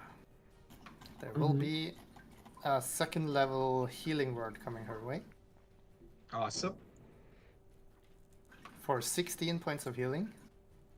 16 points of healing. Awesome. And as she regains consciousness, Arceus will yell from the top of his lungs. All we need is the blood. And he kind of points at the one that Ada has been wailing on. Mm-hmm. And we have a cantrip we can do. I'm going to... Yeah, fuck it, let's try this. Acid splash in a spot here, so I hit both of these two. Gotcha. Do I need to make Without saving hit. throws? Yeah, dexterities. Dexterities. Awesome. 17 and a 20. Yeah, it saves. Oh, Good job. okay. No damage? Nope. Okay. And Cool. Arcus will duck back into the darkness. All right. The bat is going to go a bit up to this spot and cuddle Odillo and turn. All right, sir. Cuddled and turn. That brings us to Nirmana. Nirmana. Yeah. She will woozily like cough on the floor. She is hurriedly going to cast Arcane Vigor again as a bonus action. Yeah, you see that the three of these hounds have all like sort of bitten into various parts of your hands, your legs. One is biting into your back. They're holding you. You're currently grappled and restrained. I am a warcaster, so I can perform somatic components even when my hands are occupied. So, no. You could do the spell casting. I'm not. That was not for that. Okay. In case you Yeah. wanted to escape the grapple, just letting you know that you are. Fair. Yeah. Grappled. Go for it. Cast Yeah. your spell. Bonus action, I will do that. So again, 2d6. That is 4 plus 3, 7. So I will heal 7. Gotcha. And I am going to look at the one that is I was pointed at, and you know what? I'm going to. My eyes will glow as the glitch builds again, just this time around 1 pound, as she will reach forward to basically touch it. Okay. And so this is a melee thing with so it's a normal roll. Disadvantage. You are restrained. Oh, okay. So that's going to be a 16. 16 still hits. Yeah. That is going to be 10 points of necrotic damage. Oof. Boy. Yeah. This. I assume you are hitting the already bloodied hound, right? Yeah. Yeah. Yeah. The hound's like yelping in pain. It's still trying to bite off like pieces. And as you do necrotic damage to it, you notice that what you end up doing is the wounds that it already had on its body, you end up like flaring them. And you are like, just with the necrotic damage, the wounds, the marks themselves become more clear. These massive claw marks in the thing. Yeah. Yeah. So it can't regain hit points until the end of my next turn as well, if it could. Awesome. Yeah, 100%. She is going to still kind of grappled and turn.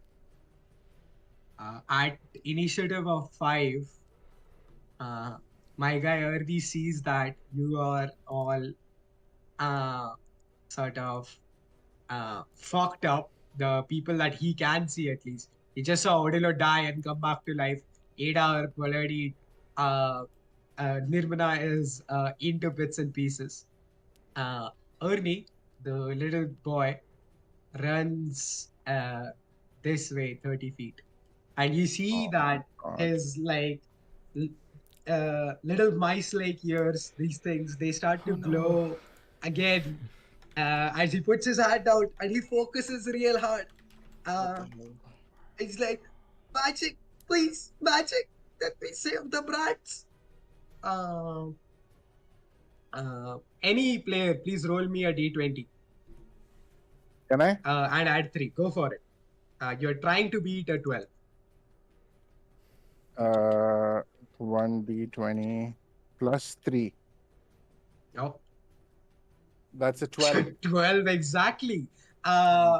You see, nice Ernie stuff. begins to like focus on Mhm. this magic. Please, brother, help me. And his massive ears, his rat-like features, right, seem to get like more defined in a moment. Adi, go ahead and roll me a 1d100. Wait, excuse me, what the fuck? Oh, ho, ho, ho. It's gonna turn into a pot. It's gonna turn I into a catch, pot. I catch Ernie's eye and I just go, shine on, crazy brat. Go for it, yeah. What That's is an 8. Fireball. That's an 8. Okay, let me see.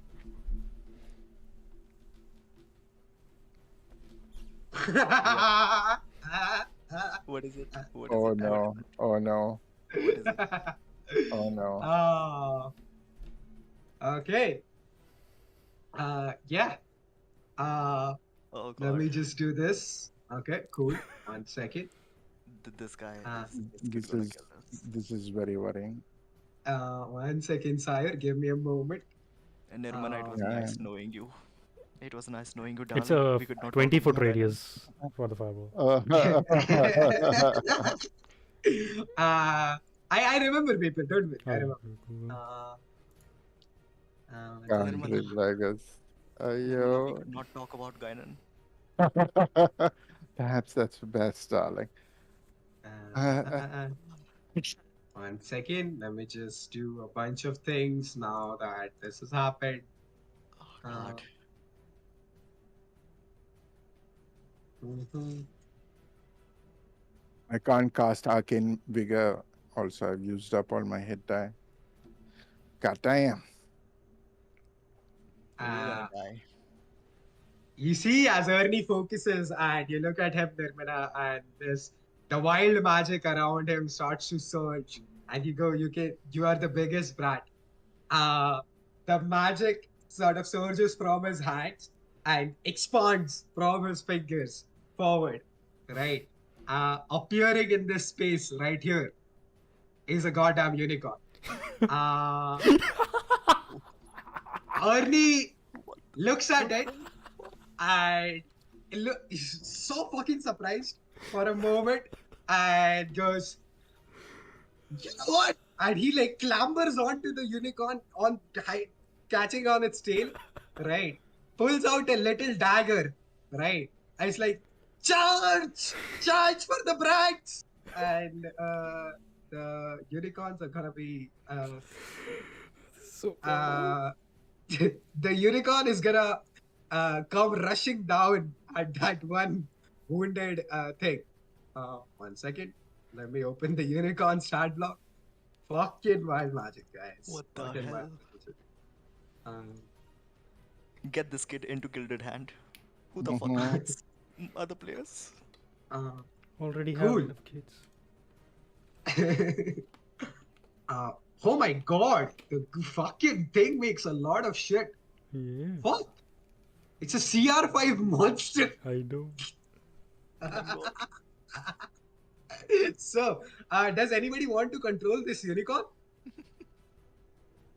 I'll give it to who have been unconscious. Who wants it? Almost everybody. Yeah, I'll just put the stand block in the thing. You guys have full control of the unicorn. Go for it. Oh, Do whatever damn. you want. Oh damn. Unicorn will go at initiative count 4. Okay. this thing can Quickly, do- somebody take it. I'll take it. Okay, go for it, Adi. I have given you the start block in the VC. Yeah. Oh. That's a lot of HP. Ooh. That's higher than all of us. Okay, wait. So who looks the most hurt right now? Only you and us, darling. You and me. Yeah, That's but how much are you at? I am below half. Below half? Yep. Oh, okay. So the unicorn, first of all, it'll look around and it'll kind of just, and it will go and just butt its like the head into Ada's shoulder, giving a healing touch. So roll 2d8 plus 2, please. Okay.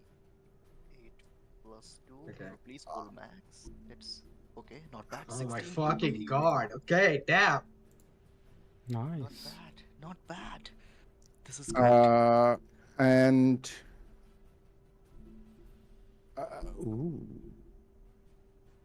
Yeah, that is it's going to be its turn. It will have legendary actions, so please go ahead. Awesome. Adi, oh, actually, no, you're already controlling the unicorn, but sure. So one of the spectators, could you roll me a morale check for these monsters now that a fucking unicorn has appeared on the field from out of nowhere? Please roll me a 1d20 plus, I'll tell you what. Oh,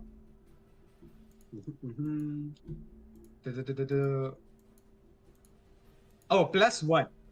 You're trying to roll below 15. Okay, cool. As the unicorn appears, this massive creature sitting on it, this little boy who is charging crazily. His hands are too small. His dagger cannot reach anybody from the back of the unicorn. But Ernie is trying his best.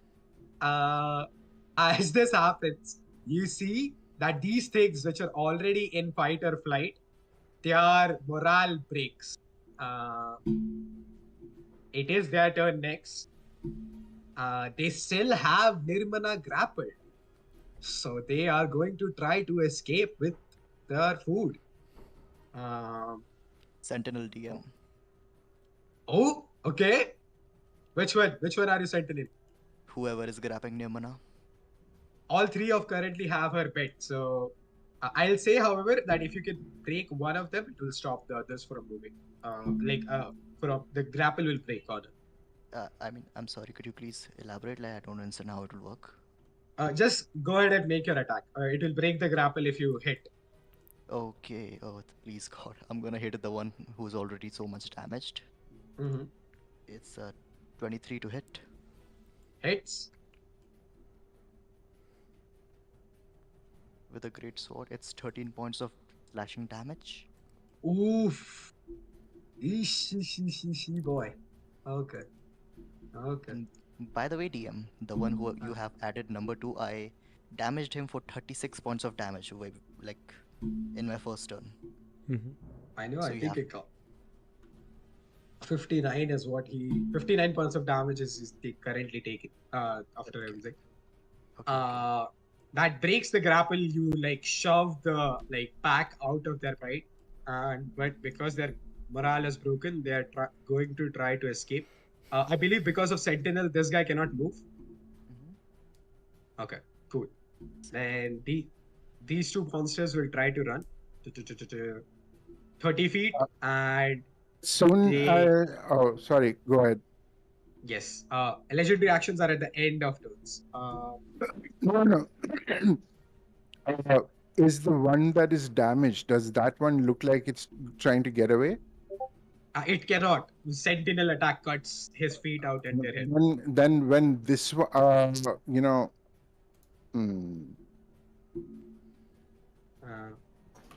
your yeah, opportunity attack happen as well on that one? because I have Warcaster, so I could take an opportunity attack. Go for it if you want to. Yeah, you can. I don't want to. They haven't taken any damage, so I don't want to waste a reaction. I'm good. Awesome. Cool. Both of these creatures reach the water, and in a splash of mucus, and they vanish again. You don't see them no more. Brings us to Odillo. You are in darkness. You saw nothing of this happen. Oh, I'll put them to sleep. and this would all be better as I think of that plan and move out. Oh, changing plans again. There's a fucking unicorn. Oh, what the? That you did not see before. Is that with us? Okay. Sheesh. Well, it's 15 feet of movement that got me right here. But would that not be the end of an action? Would a legendary action not happen? Oh, if you want to, like at the end of any enemy's turn, you can trigger a legendary action. Fair enough. Fair enough. Cool. Just call it out. Cool. for it. No, I'm fine. I'm fine for now. Cool. Yeah, go for it, Pip. Cool. I'll just I'll look at this eel-looking thing, going to say, "Hey, watch your head." It needs an intelligence saving throw. Oh no, its strongest stat, intelligence. I'm kidding, guys. It's a -2. Let me know. 11. 11. It is inflicted by the spell known as Mind Sliver. I hope we can put this to sleep and take it back. And then I'm going to look at the person that is in need of most of help, Ada, and I'll say, "Hey, come on, let's show them a bit of your frisky dance moves." Trying to inspire the guy, but don't think they know how to dance. All right. Ouch. It's 5 psychic to the Alright. thing, and I'll move back. 5 points of psychic. Awesome. How is it 64 looking? damage. How is It it? is beeping. Okay. The hell is it still alive? And turn. All right. Brings us to the troll. Roll runs Now away. I'ma roll the thing. runs 1d6 Roll runs away. for. He's Let's scared. see. The surge comes back. The surge comes back. What? Shit. Of Oh, course it does. Of course it does. Let's go.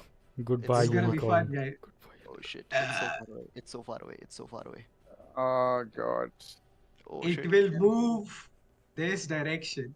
It can move. Shit. It can move.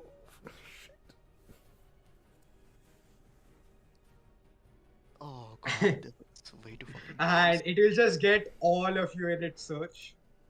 And once again, the water surges out. I need everybody, including Ernie, Nirvana, Ida, and this thing to make a strength saving throw, which I will do for. Okay. Go for it, Unicorn. You can roll for it. The unicorn would probably, I don't know if it'll actually do any mechanical help, but it's going to try and use 2 legendary actions to create a shimmering shield around Ernie. Oh, nice! I'll let you do that. Fuck yeah. Yeah? All right, cool. Yeah. A strength saving throw? Strength saving throw on the unicorn. Yeah. Let's see how much damage this is. I mean, Nirmana rolled an 18 for her strength saving throw. Awesome. Yeah. And the unicorn rolls an 18, a +4. So, Okay, cool. Awesome. My guy, the eel, also succeeded.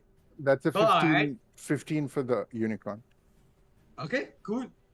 So 15 was the DC, so I think everybody succeeds. You take half of 23 points of damage, which is 11. And nobody is pushed back. You all, like, there is water swirling all around you, but you have all survived, except for this thing. This thing is fucking dead. 1 second. The eel hound. The eel hound is dead. Yeah. Awesome. Okay.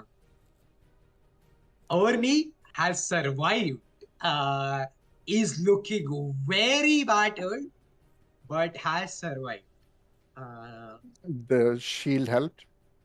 The shield help, yeah. essentially I gave him an auto success on the saving throw because of the shield, but still the damage went through. Okay, cool. I will ask somebody to roll me a morale check for the troll as well. Its allies have run away, and it sees a big fucking monster in front of it.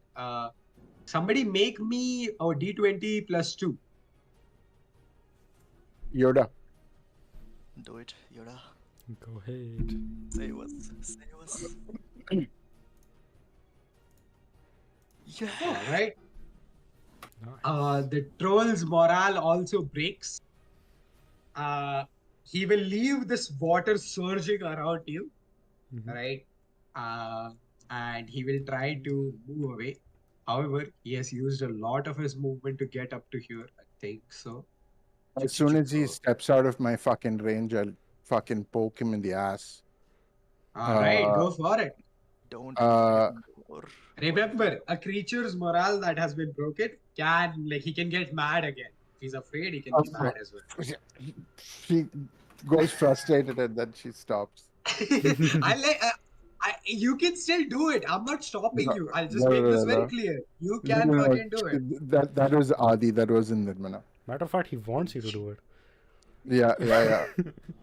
I really do. My troll is That's what- actual HP. no, no. Like that. No. Uh, That was Adi, not Nirmana. okay, fair enough. I'll just ask then, because the troll is intent on escaping. Is anybody else intent on continuing the fight, or are we all happy with? Hell no. no, no, no. The Arcus aims at it, but takes Nirmana's advice. Right. You see the troll surges back into the water, and you can see this like water figure and the two hounds surrounding it, right? The hounds are like howling under the water, and you can hear it like gurgling and like bubbling, right? Outside. It's almost like they are mourning their loss, the loss of a brother, right? As they keep going this direction, away from this point.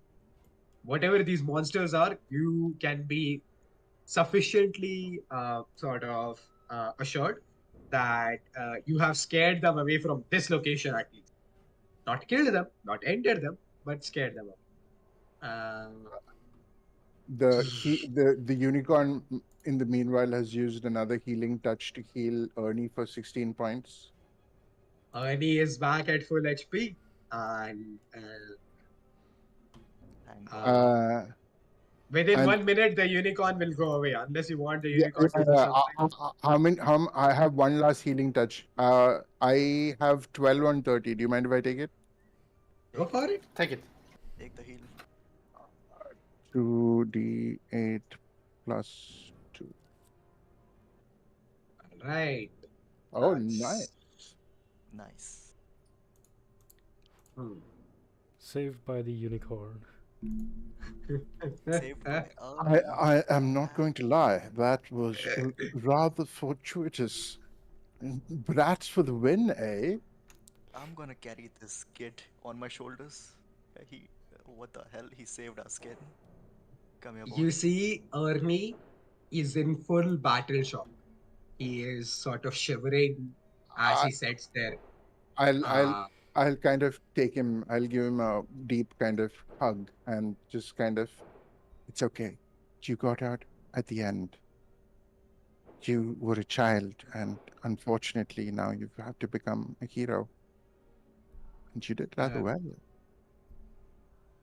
Ernie sort of like shivers in your like warm embrace for a moment, right? Almost as tall as you. You already know that this kid is gonna one day have to retire from the SPF, but in this moment in your heart, he becomes a member forever. No longer, like, does not matter his size. I'm gonna prestigitate a non-magical trinket that says FBF.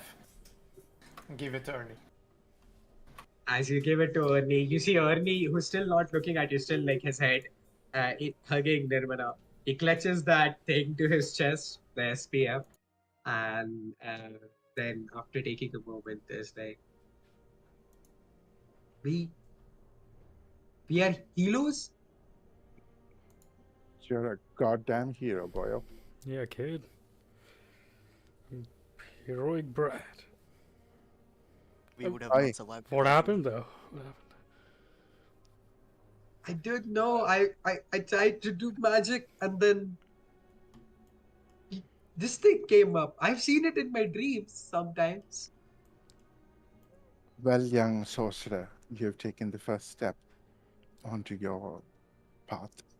It is now up to you to see how you walk it.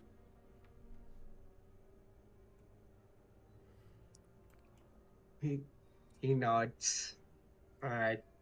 It is, I will say, quite easily. You guys managed to, between Ada and the other few, you managed to like wrap up the body and managed to like travel back to Madame Arsh's, right?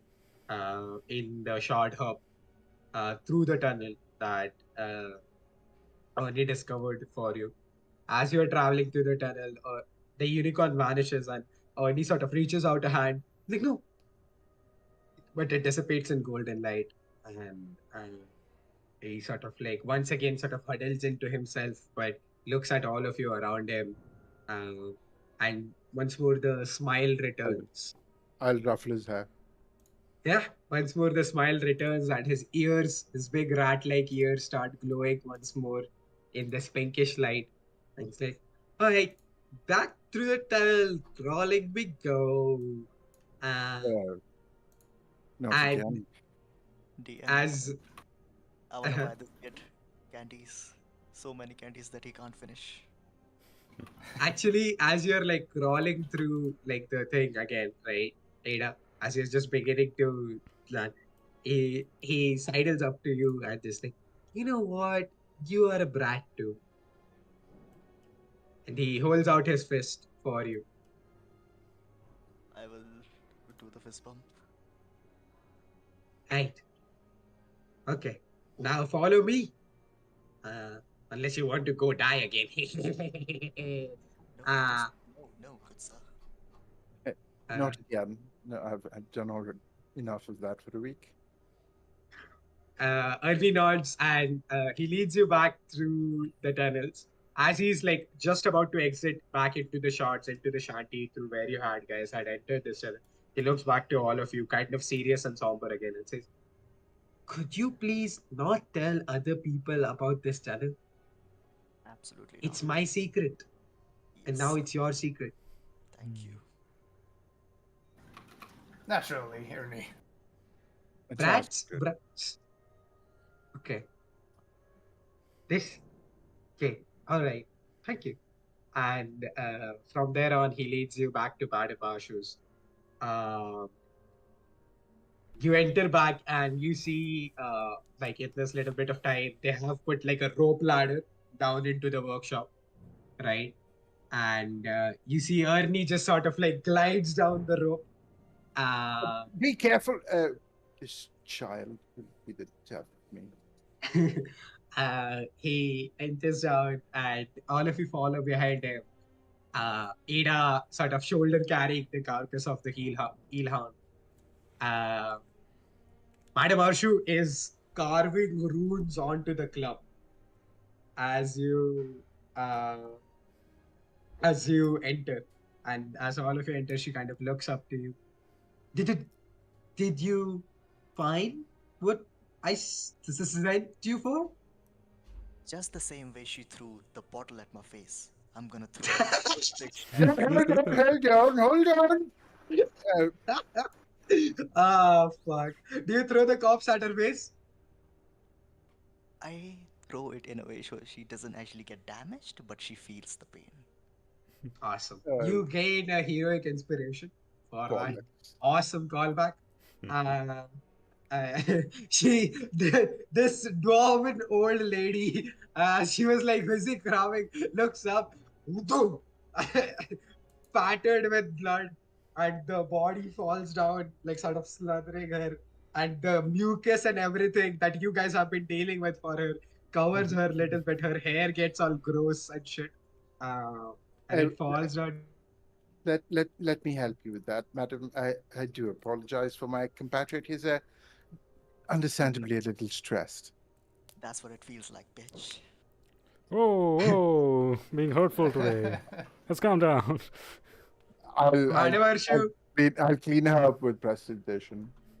Okay, I Madam feel Arshu Arcus looks at the helps. body and sort of Markeet, who is right around sort of arranging things in the shop, right? She just like snaps a finger and is like, Markeet, get on this.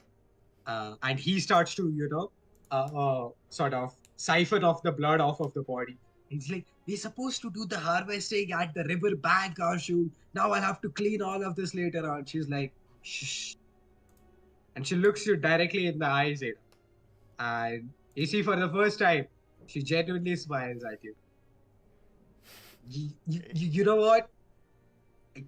I think we can do business together. And she holds her hand out to you. Okay, I will happily take her hand and Wrong shake it. choice. As you shake your hand, Okay. she once again says loudly, Spark! And once more, you see that the girl who was staring at you guys, jumps again, hidden behind one of the tables, trying to get into the important conversation. She's like, Bollocks! You keep appearing from nowhere, girl. I'm really good at hiding. And she gives you a smile. You know what? And the Madam Ursha goes, please bring the scrolls. And as she brings out two scrolls, right? The same two scrolls that Madam Urshu had showed you before, with Sylvan and Celestial writings on them. You see, Madam Urshu takes some of the blood, the eelhound's blood that has been splattered on her face, right? Before it was prestidigitation and cleaned. The rest of her body keeps a little bit of the blood. And this blood spattered hand, as she places onto the scrolls pages, right? You see that the blood, right? It seeps into the runes and the rune circles and the various things written down, almost as if this was the last piece of the puzzle.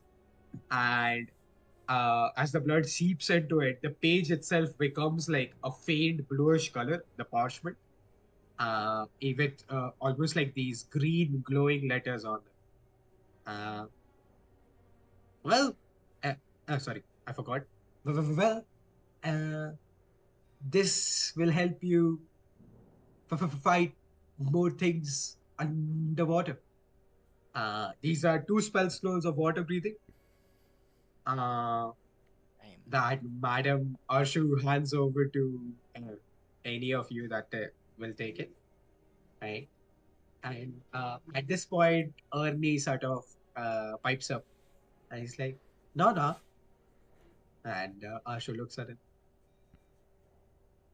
These people are heroes. I did magic with them. And The little man was quite useful. Madam Arshu just raises an eyebrow and looks at Ernie. It's like, were you now? Very useful. Take him to a school. He'll be making surprises.